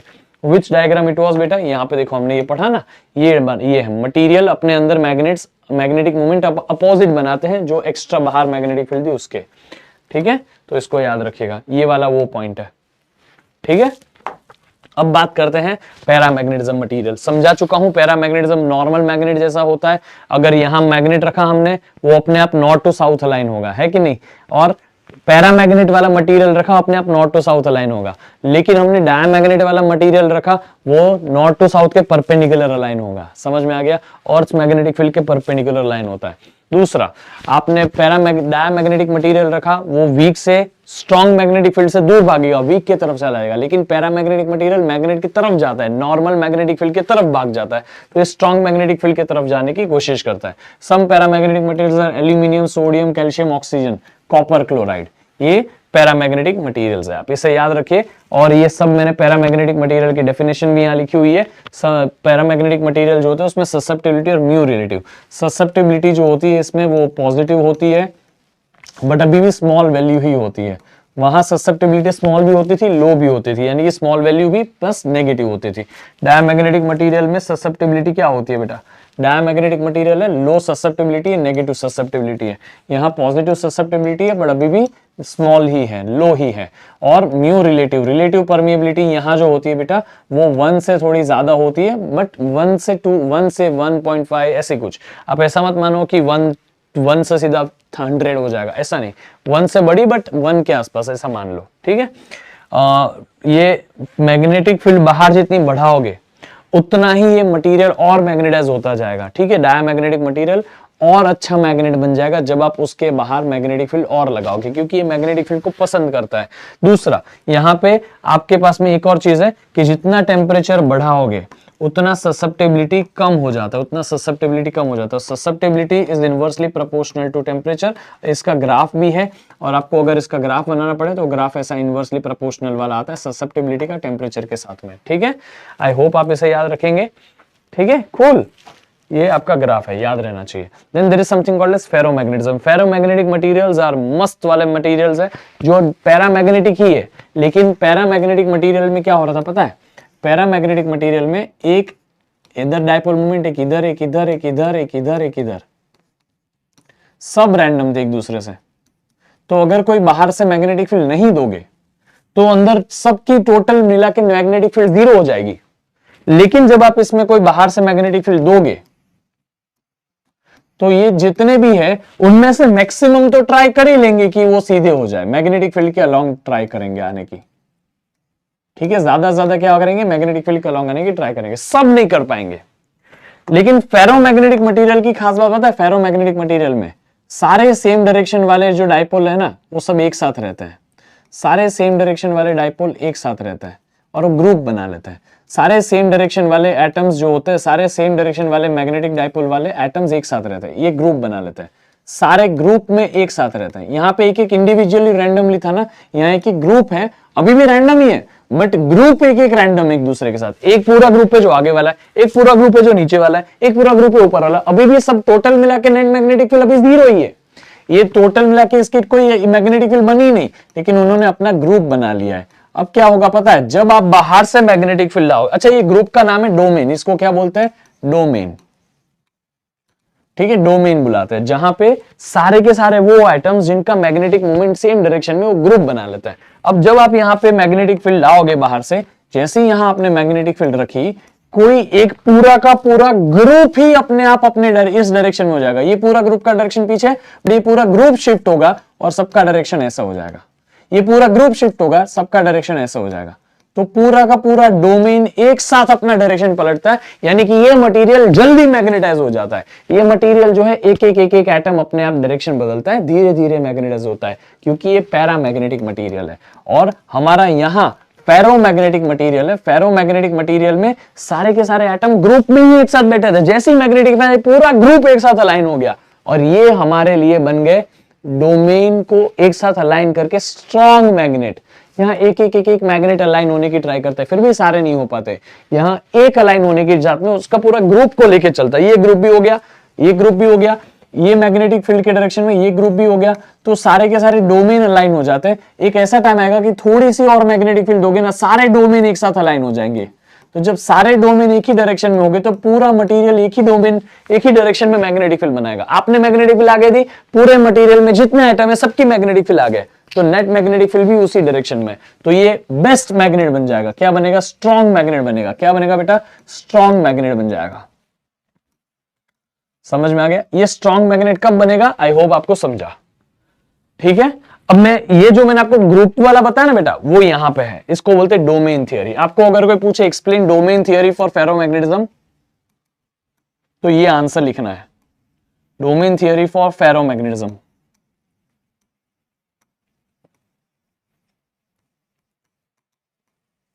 डोमेन थियरी फॉर फेरोमैग्नेटिज्म क्या होता है कि फेरोमैग्नेटिज्म मटेरियल जो होता है उनमें सेम डायरेक्शन के डाइपोल मोमेंट वाले पूरे के पूरे ग्रुप होते हैं। सारे एटम जिनका डाइपोल मोमेंट एक डायरेक्शन में, पूरे ग्रुप बना लेते हैं अपने आसपास। ये सारे यहां पे जितने भी एटम है उन सबका डाइपोल मोमेंट सेम ही डायरेक्शन में, यहां पे जितने भी एटम है उन सबका डाइपोल मोमेंट सेम ही डायरेक्शन में, यहां पे जितने भी एटम है उनका डाइपोल मोमेंट सेम ही डायरेक्शन में। ठीक है, ऐसा। तो ये डोमेन बन गए। अब जैसे ही आप बाहर से इस डायरेक्शन में मैग्नेटिक फील्ड बना दोगे तो सारे डाइपोल अपने आप पलट के उस डायरेक्शन में अलाइन होने की ट्राई करेंगे। हमने मैग्नेटिक फील्ड ऐसे दी, सारे के सारे डाइपोल, ये ऐसा था घूम के ऐसा हो गया, ये नीचे था घूम के सीधा हो गया, ये ऐसा टेढ़ा था घूम के ऐसा सीधा हो गया, ये और टेढ़ा था घूम के ऐसा सीधा हो गया, ये उल्टा था ये घूम के सीधा हो गया, ये ऐसा था घूम के सीधा हो गया, ये ऐसा था घूम के सीधा हो गया। तो ये है डोमेन का जादू, यानी कि सारे डोमेन्स एक साथ में पलटेंगे। तो जब ये होता है तो ये स्ट्रॉन्ग मैग्नेट बन के बाहर आता है, स्ट्रांगली मैग्नेटाइज हो गया, स्ट्रांगली मैग्नेटाइज हो गया। ये क्या हो गया? Strongly magnetise. आई होप आप उस वर्ड को समझ पा रहे हो, स्ट्रांगली मैग्नेटाइज। ओके, प्लीज मत लिखिएगा कि हैंडराइटिंग सुधारो, मैं खुद ऐसे लिख रहा हूं, ठीक है। और बाकी आपको पता है जब मैं डेरिवेशन करता हूं आई राइट एवरीथिंग क्रिस्टल क्लियर। अभी तो ऐसे ही खाली आपको लिखने के लिए बता रहा हूं। तो ये डोमेन थियरी का रिटर्न चीज है कि the individual atom in ferromagnetic material possess dipole moment in just like a paramagnetism material. However, they interact with one another. जो पैरामैग्नेटिक मटेरियल में भी ऐसा ही होता था, जहां मैग्नेटिक फील्ड वहीं पे सारे डाइपोल अलाइन होते थे, लेकिन ऐसे डाइपोल्स के ग्रुप नहीं थे। ये जो ग्रुपिज्म हो रहा है ना, ये सिर्फ इसी में होता है फेरोमैग्नेटिक में, यानी कि डाइपोल पैरामैग्नेटिक मटेरियल में भी ये डाइपोल डाइपोल डाइपोल डाइपोल है, लेकिन फेरोमैग्नेटिज्म में वो डाइपोल के ग्रुप है। समझ में आ गया? इसीलिए ferromagnetic stronger version of paramagnetic. Ferro जो है वो पैरा का स्ट्रॉन्ग है, जो भी पैरा में होता है वो फेरो में जबरदस्त होता है, स्ट्रॉन्ग होता है एकदम, ऐसा मान लो। तो डोमेन थियरी के लिए आपको ये सब लिखना पड़ेगा, ठीक है। ये अभी जो मैंने आपको बताया वही सब आपको यहाँ पे लिखा हुआ है, प्लीज उस अच्छे से रीड करिएगा। बाकी फेरोमैग्नेटिक मटेरियल के बारे में ये खास बातें हैं, आपको ये कुछ कुछ alnico, alloys of iron, aluminium, निकल, कोबाल्ट, कॉपर, ये सारे एग्जाम्पल है नेचुरली अकरिंग सब्सटेंसेस के, जो कि फेरोमैग्नेटिक है। आप इसे याद रख सकते हो। I think lodestone, iron, cobalt, निकल, गोल्ड, गैडोलिनियम, ये सब एग्जांपल्स हैं। और फेरोमैग्नेटिक मटेरियल जो होते हैं उनकी ससेप्टिबिलिटी जो होती है वो हाई, पॉजिटिव तो होती है लेकिन लार्ज वैल्यू होती है, बड़ी वैल्यू होती है। रिलेटिव परमिएबिलिटी भी इसकी 1000 के आसपास होती है, वेरी वेरी ग्रेटर देन 1 होती है, बड़ी वैल्यू होती है, ठीक है। और यहाँ पे टेम्परेचर के साथ में फेरोमैग्नेटिक मटेरियल का पोलैरिटी टेम्परेचर पे डिपेंड करता है। At enough temperature ferromagnetic material becomes, अच्छा मैं ये कहना चाह रहा हूँ, पैरा में और फेरो में फर्क क्या है? जैसा फेरो में हो रहा है वैसा ही पैरा में भी हो रहा था, बट पैरा में ऐसे एक एक रैंडम डायरेक्शन के थे, ऐसे ग्रुप नहीं थे। ये पैरा मैग्नेटिक मटेरियल जो है उसमें एक एक एटम अलग अलग डायरेक्शन के थे, ऐसे ग्रुप नहीं बने थे। यहाँ पे सारे सेम डायरेक्शन वालों ने ग्रुप बना दिया, डोमेन बना लिया। अब अगर आप इस फेरोमैग्नेटिक मटेरियल को गर्म करोगे तो ये जो ग्रुप में एक साथ बैठे ना, वो सब अपनी अपनी एनर्जी से वाइब्रेट कर करके ग्रुप तोड़ देंगे। जैसे ये ग्रुप तोड़ेंगे वो तो पैरामैग्नेटिक बन गया ना, क्योंकि अभी हर एक एटम इंडिविजुअल हो गया। सेम ही काम कर रहे हैं, इसमें भी मैग्नेटिक फील्ड ऊपर लगाओगे, सारे के सारे जो है वो ऊपर के डायरेक्शन में अलाइन होने की ट्राई करेंगे। सब हो ना पाए अलग बात है, लेकिन मैक्सिमम तो ऊपर होने की ट्राई करेंगे। पैरा में भी यही होने वाला है, फेरो में भी सब ऊपर के डायरेक्शन में अलाइन होने की ट्राई करेंगे और मैग्नेटिक फील्ड ऊपर है। लेकिन फेरो में ग्रुप है, अगर आप टेम्परेचर बढ़ाओगे, इस मटेरियल को गर्म करोगे तो ये सारे के सारे एटम वाइब्रेशन कर करके एक दूसरे से थोड़े दूर हो जाएंगे। जब ये एक दूसरे से दूर हो जाएंगे तो इनका ग्रुप टूट जाएगा, डोमेन टूट के एक एक रैंडम एटम बन जाएंगे, तब वो पैरामैग्नेटिक मटेरियल बन जाएगा। तो हम अगर टेम्परेचर बढ़ाए, फेरोमैग्नेटिक को गर्म करे, एक ऐसा टेम्परेचर आएगा जहां पे उस टेम्परेचर के बाद में वो मटेरियल डोमेन स्ट्रक्चर को डिस्ट्रॉय कर देगा और वो ferromagnetic material permanently paramagnetic material बन जाएगा। याद रखिए। और जिस टेम्परेचर पे ferromagnetic material permanently paramagnetic material में कन्वर्ट हो जाता है, उस टेम्परेचर को क्यूरिस टेम्परेचर बोलते हैं। उस टेम्परेचर को क्या बोलते हैं? क्यूरिस टेम्परेचर बोलते हैं, याद रखिएगा, ठीक है, इसको भूलना मत। इसके ऊपर डिफरेंसेस भी है, मैं आपको डिफरेंस यहां पे दिखाने वाला हूं, देख लीजिएगा। ये डायमैग्नेटिक, पैरामैग्नेटिक, फेरोमैग्नेटिक, ये डायग्राम बहुत बार पूछा गया है, एक एक मार्क के लिए। इसमें मैग्नेटिक फील्ड जो है मटेरियल से दूर जाती है, डायमैग्नेटिक है, मटेरियल से नजदीक आने की ट्राई करती है मैग्नेटिक फील्ड। फेरोमैग्नेटिक में और नजदीक आने की ट्राई करती है मैग्नेटिक फील्ड। डायमैग्नेटिक में ससेप्टिबिलिटी स्मॉल, नेगेटिव, और यहां पे हमें बोला गया है कि ये डायमैग्नेटिक मटेरियल जो है इसमें टेम्परेचर इंडिपेंडेंट है। आपको लगेगा ये directly proportional to T raise to 0 क्यों लिखा है? एनीथिंग रेज टू 0 इज 1 ना, तो ससेप्टिबिलिटी इज प्रोपोर्शनल टू 1, मतलब टेम्परेचर पे डिपेंड कहां कर रहा है? 1 पे प्रोपोर्शनल है, तो ये इंडिपेंडेंट लिखने का रास्ता है ये, मतलब इंडिपेंडेंट है वो लिखने कैसे? टेम्परेचर के पावर में 0 डाल दो तो इंडिपेंडेंट हो गया। अगर किसी के भी पावर में 0 है तो ससेप्टिबिलिटी उस पर डिपेंड नहीं रहती, तो ससेप्टिबिलिटी और टेम्परेचर आपस में इंडिपेंडेंट है। यहाँ पे पैरामैग्नेटिक मटेरियल में ससेप्टिबिलिटी अभी भी स्ट्रॉन्ग है, स्मॉल है, दोनों में ससेप्टिबिलिटी स्मॉल है, यानी कि दोनों वीक मैग्नेट्स ही है, ठीक है, बट ये मैग्नेट का अपोजिट है, ये मैग्नेट के जैसा है, बट यहाँ नेगेटिव थी तो यहाँ पॉजिटिव है। समझ में आ गया? Susceptibility is inversely proportional to temperature. देखो अभी मैंने बनाया था ग्राफ, ऐसा है, ठीक है, ये क्यूरीज लॉ भी बोल सकते हैं, क्यूरीज लॉ पूछा तो ये लिखने का। Susceptibility is very large and positive, ठीक है, वेरी लार्ज है, यही है, पॉजिटिव है, यानी कि पैरामैग्नेटिज्म और फेरामैग्नेटिज्म दोनों सेम है क्योंकि दोनों में पॉजिटिव है, बट ये वीक है क्योंकि ये स्मॉल ससेप्टिबिलिटी वाला है, ये मैग्नेटिक फील्ड के साथ इतना एडजस्ट नहीं कर पाता ये मटेरियल। मैंने बोला था ना ससेप्टिबिलिटी, याद करो, ये मैग्नेटिक फील्ड के साथ बहुत अच्छे से कंबाइन हो जाता है, मैग्नेटिक फील्ड के साथ अच्छे से काम करता है, इसलिए इसकी ससेप्टिबिलिटी लार्ज है और वो स्ट्रॉन्ग मैग्नेट बन जाता है। समझ में आ गया? यहाँ पे भी एग्जैक्टली यही हो रहा है। अच्छा, यहाँ पे मैंने आपको थोड़ी देर पहले बताया susceptibility is directly proportional to temperature in ferro, वो रॉन्ग है बेटा, susceptibility is inversely proportional to temperature, ठीक है, प्लीज इसको याद रखिएगा। लेकिन ये susceptibility inversely proportional to temperature कब तक? जब तक क्यूरी टेम्परेचर नहीं आता, यानी कि आप टेम्परेचर बढ़ाओगे ससेप्टिबिलिटी कम होगी, लेकिन एक बार ध्यान से सुनना, सॉरी नहीं, मैंने सही बताया था बेटा, ये लिखने का तरीका अलग है, मैंने आपको परफेक्ट बताया था। देखो, टेम्परेचर बढ़ेगा, ससेप्टिबिलिटी बढ़ेगी, है ना, बट कब तक?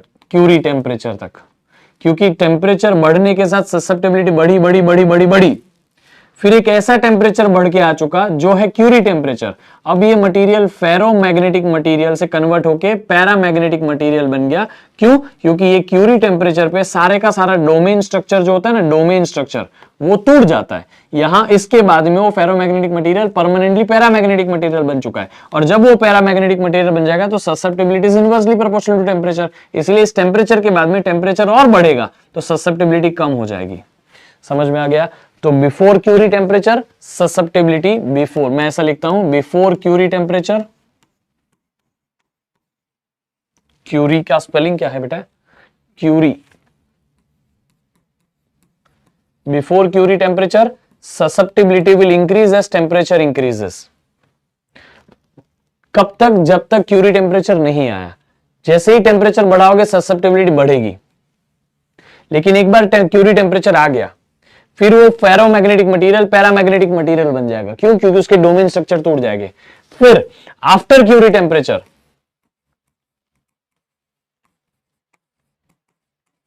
आफ्टर क्यूरी टेम्परेचर ससेप्टिबिलिटी कम हो जाती है, क्योंकि टेम्परेचर बढ़ाते जाओ ससेप्टिबिलिटी कम हो जाएगी। क्यों? क्योंकि इट बिकम्स पैरामैग्नेटिक मटेरियल, वो तो पैरामैग्नेटिक बन चुका है ना अब तो, इसीलिए ऐसा हो रहा है, याद रखिएगा। और इसी चीज को लिखने के लिए हम ऐसे लिख सकते हैं, susceptibility is proportional to 1 upon temperature minus Curie temperature. Curie temperature तक ही ये सब वैलिड है। समझ में आ गया? इसीलिए आप लिखना चाहो ऐसे लिख सकते हो उसको। यही चीज को मैथमेटिकली ऐसे लिखा गया है, T minus T naught, T minus T C, temperature जो भी है टीसी में से कितना कम करोगे, तो जितना T माइनस टी सी बढ़ेगा, sorry T minus T C, हम जितना टीसी के करीब जाएंगे उतना, टीसी के जितना करीब जाएंगे उतना ससेप्टिबिलिटी बढ़ेगा। यानी कि T माइनस टीसी की वैल्यू, T की वैल्यू ये है, टीसी की वैल्यू ये है, इन दोनों का गैप जितना कम होगा उतना ही हमारा ससेप्टिबिलिटी बढ़ेगा, ये कहना चाह रहा है। टी माइनस टीसी यानी कि टी और टीसी के बीच का गैप जितना कम होगा उतना ही ससेप्टिबिलिटी बढ़ेगा। समझ में आ गया? ये लिखने का तरीका है, आप मैथमेटिकली उसको ऐसे लिख सकते हो। बाकी यहाँ परमिएबिलिटी लेस देन 1 होती है, slightly less than 1 unity, slightly less than unity. Paramagnetic material में परमिएबिलिटी यूनिटी से स्लाइटली ग्रेटर होती है। फेरोमैग्नेटिक मटेरियल में परमिएबिलिटी यूनिटी से बहुत ज्यादा होती है, थाउजेंड्स के आसपास होती है। यहाँ पे एटम्स का कोई परमानेंट डाइपोल मूवमेंट नहीं होता, वो जैसे ही आप मैग्नेटिक फील्ड लगाओगे उसके अपोजिट डायरेक्शन में डाइपोल मूवमेंट बनेगा, वो जीरो कर देगा नेट डाइपोल मूवमेंट, तो कोई होता नहीं है। इसमें होता है कुछ परमानेंट, इसमें तो और स्ट्रॉन्ग परमानेंट होता है वो डोमेन के स्ट्रक्चर में। ये एग्जांपल्स है, प्लीज ये एग्जांपल्स को याद रखिएगा। इस एग्जांपल में ऑक्सीजन भी नीचे लिखा है, ठीक है। और यहाँ पे आप देख सकते हो फेरस, कॉपर, निकल, ठीक है। यहाँ पे कॉपर है, एक सॉरी ये जो है Cu है और ये Cu है, Cu इज कॉपर, ये कोबाल्ट है, ठीक है, ये निकल है। याद रखिए ये सारे हाइड्रोजन, वाटर, ये सब डायमैग्नेटिक मटेरियल है। तो ये एग्जांपल्स आपको याद रखने हैं। बाकी आपको ये थोड़ा और एक तरीके से समराइज करने के लिए, डायमैग्नेटिक मटेरियल में क्या होता है, पैरामैग्नेटिक में फील्ड कैसे होती है, फेरोमैग्नेटिक में कैसे होती है, टेम्परेचर के साथ का वेरिएशन, टेम्परेचर के साथ वेरिएशन। ये है बिफोर क्यूरी टेम्परेचर और ये है आफ्टर क्यूरी टेम्परेचर। यहाँ पे मटेरियल फेरोमैग्नेटिक है और यहाँ पे मटेरियल पैरामैग्नेटिक है क्यूरी टेम्परेचर के बाद में, ठीक है, क्योंकि डोमेन स्ट्रक्चर टूट चुका है। और यहाँ तो इंडिपेंडेंट ही है। ये आपका क्लासिफिकेशन है माइंड मैप जैसा, आपको चाहिए तो इसका याद रख सकते हो। आप इसको देख लो एक बार, क्योंकि मैं इसके ऊपर अभी चैप्टर खत्म कर चुका हूं, मैं आपको इसके ऊपर PYQs कराने जा रहा हूं। सो प्लीज इसको एक बार अच्छे से देख लो। Come on everyone, look at this now, ठीक है। सो आई होप कि आप सभी ने अभी ये सब लिख लिया होगा। Now we are going for PYQs। Amazing PYQs है, आपको मजा आएगा। चलो साथ में करते हैं, मजा आएगा। अब बार magnet is magnetic dipole moment m बार, एक बार मैग्नेट है जिसका मैग्नेटिक डाइपोल मोमेंट अगर ये पॉजिटिव m है और ये नेगेटिव m है, यानी कि ये नॉर्थ पोल है, ये साउथ पोल है, तो उसका डाइपोल मोमेंट जो होता है m बार, यहाँ पे ऐसा लिखा जाता है, ठीक है, from the negative to the positive. Now its initial position is parallel to the direction of uniform magnetic field. Its initial position is parallel to the direction of uniform magnetic field, यानी कि magnetic field भी ऐसी है और dipole movement भी ऐसा है, दोनों सेम डायरेक्शन में, ठीक है। The magnitude of the torque, magnetic field के डायरेक्शन में अगर मैग्नेट ऐसा रख दोगे ना, मैग्नेट घूमेगा नहीं, टॉर्क जीरो होगा बाय डिफॉल्ट। टॉर्क जीरो क्यों? क्योंकि फोर्स, नेट फोर्स भी जीरो ही होगी, इसीलिए बाय डिफॉल्ट आंसर जीरो आता है। वो घूमेगा नहीं, परपेंडिकुलर रखोगे तो घूमेगा, ठीक है। So that is the answer. Now next question is which of the following is permeability is less than free space. Free space से परमिएबिलिटी लेस होने की वजह से रिलेटिव परमिएबिलिटी लेस देन 1 आती है। रिलेटिव परमिएबिलिटी लेस देन 1 आती है diamagnetic material की। डायामैग्नेटिक मटेरियल कौन है? आपको एग्जांपल याद होना चाहिए। एग्जांपल याद करोगे तो आपको पता चलेगा copper is the diamagnetic material, ठीक है। वो एग्जांपल्स हमने लिखे थे, वही है उसका आंसर। इजी आंसर है, एक एक मार्क के बढ़िया सवाल पूछे गए। Which of the following cannot modify the external magnetic field as follow? मतलब इनमें से कौन है जो एक्सटर्नल मैग्नेटिक फील्ड को मॉडिफाई नहीं कर सकते एस फॉलो? इनमें से कौन है जो ऐसे मैग्नेटिक फील्ड नहीं बना सकते? मतलब एक सेकेंड, क्या लिखा है? Which of the following cannot modify the external magnetic field as shown in the figure? कौन इसमें से है जो मॉडिफाई नहीं कर सकते एक्सटर्नल मैग्नेटिक फील्ड? क्या वर्डिंग्स लिखी है भाई, एक्सटर्नल मैग्नेटिक फील्ड को मॉडिफाई नहीं कर सकते ऐसे, भाई पूरा कंफ्यूजिंग। एक्चुअली ये डायग्राम डायामैग्नेटिक मटेरियल का है, मेरे हिसाब से यहां कैन नॉट लिखना नहीं आना चाहिए। Which of the following modify an external magnetic field as shown, तब जाके ये आंसर आएगा कॉपर, क्योंकि कॉपर ही एक है जो डायामैग्नेटिक मटेरियल इस पूरी लिस्ट में है, ठीक है। क्योंकि निकल तो हमारा फेरोमैग्नेटिक है, वो ऐसा नहीं बनाएगा, ठीक है। सिलिकॉन जो है वो भी हमारा डायामैग्नेटिक नहीं है, तो कॉपर ही डायामैग्नेटिक है, इसलिए कॉपर ही करेक्ट आंसर होना चाहिए। जी हाँ, कॉपर ही करेक्ट आंसर है, कॉपर ही डायामैग्नेटिक है, उसमें से ही लाइंस पास नहीं होती, वही ऐसा बनाता है। तो यहाँ पे कैन नॉट, ये रॉन्ग लिखा है, कैन होना चाहिए। PYQs में एक मिस्टेक निकली 2023 last year. Okay, now which one of the following has relative magnetic permeability between 0 to 1? 0 से 1 permeability, relative permeability 0 से 1 के बीच में, यानी कि permeability less than 1 diamagnetic material की होती है। डायमैग्नेटिक मटेरियल इसमें से कौन है आपको बताना है। तो water is a diamagnetic material, वो लिस्ट में एग्जांपल्स है, उसमें से याद करना पड़ेगा बेटा, कोई ऑप्शन नहीं है। ठीक है, इजी इजी क्वेश्चन है, बहुत आसान सा सवाल है। Now we go ahead. Now the next question is magnetic field lines are dashed by diamagnetic material. Magnetic field lines are dashed by diamagnetic material. मुझे बताओ, magnetic field lines are repelled by diamagnetic material. Diamagnetic material तो magnetic field lines को oppose करता है कि नहीं? तो यहाँ पे repelled लिखो या अपोज लिखो, आपकी इच्छा है।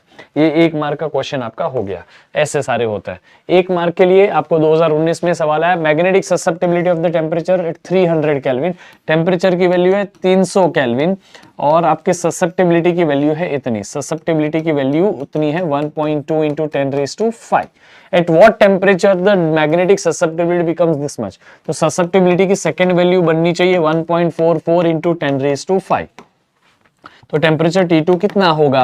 अरे यार, टेम्परेचर इतना तो ससेप्टिबिलिटी नहीं, टेम्परेचर इतना तो ससेप्टिबिलिटी इतनी, तो कितने टेम्परेचर पे ये ससेप्टिबिलिटी होगी बताओ। तो आपको पता है ना, susceptibility is inversely proportional to temperature. तो susceptibility 1 is equal to 1 upon temperature of 1 upon susceptibility 2 is equal to 1 upon temperature of 2। तो यहाँ T2 ऐसा होगा ये फॉर्मूला। अरे यार, इसी को बनाया यार।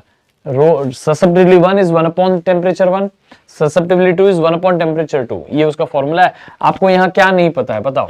टेम्परेचर T2 नहीं पता है, वही तो निकालना है। बाकी आप यहाँ पे सारी वैल्यूज डाल सकते हो। ससेप्टिबिलिटी 1 की वैल्यू कितनी है? 1.2 into 10⁵ कितना है? 1.2 into 10⁵. ससेप्टिबिलिटी 2 की वैल्यू कितनी है बेटा? 1.44 into 10⁵, है ना। और यहाँ T1 को यहाँ लेके आ जाओ, T1 को यहाँ लेके आ जाओ। T1 जो है यहाँ चला जाएगा, तो T1 की वैल्यू कितनी है? 300।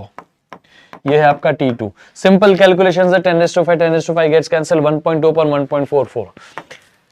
ठीक है, 1.2 upon 1.44, ये है 12 upon 144 और into 300। तो नंबर्स मेरे हिसाब से आप कैलकुलेट इतना तो कर ही लोगे टेम्परेचर को, और आंसर एज इट इज आपको लिख लेना है। ठीक है, तो this is the calculation part. आपने देखा, इसको कैलकुलेशन करने का 250 आंसर आ गया।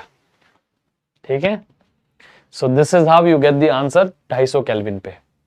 नेक्स्ट SA1 टाइप में क्वेश्चन पूछा गया है, two identical bars, one paramagnetic material, another of diamagnetic material, kept in uniform external magnetic field। Okay, एक है डायमैग्नेटिक मटेरियल, एक है paramagnetic material, kept in external magnetic field। draw diagrammatically the modifications in the magnetic field pattern। दोनों में magnetic field पहले uniform ही थी, लेकिन ये डायमैग्नेटिक तो अभी अपोज कर देगा। ठीक है, डायमैग्नेटिक मटेरियल में मैग्नेटिक फील्ड ऐसे अपोज हो जाएगी।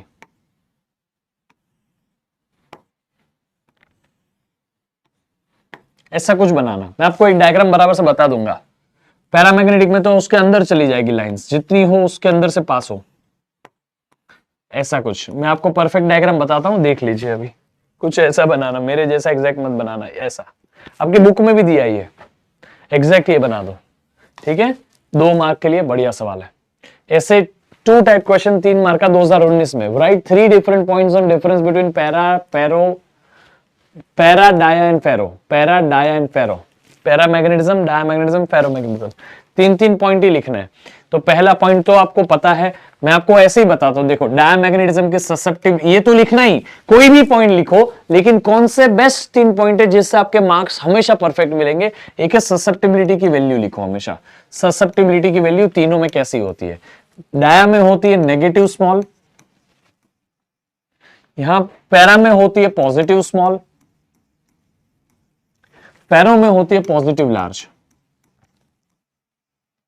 दूसरा एग्जांपल, दूसरा पॉइंट जो आपका टीचर देके आपके खुश हो जाएगा, एग्जांपल्स लिखिए, तीनों के एग्जांपल्स लिखिए, कौन कौन मटेरियल है। ये पॉइंट देख के आपका टीचर पक्का मार्क्स देगा।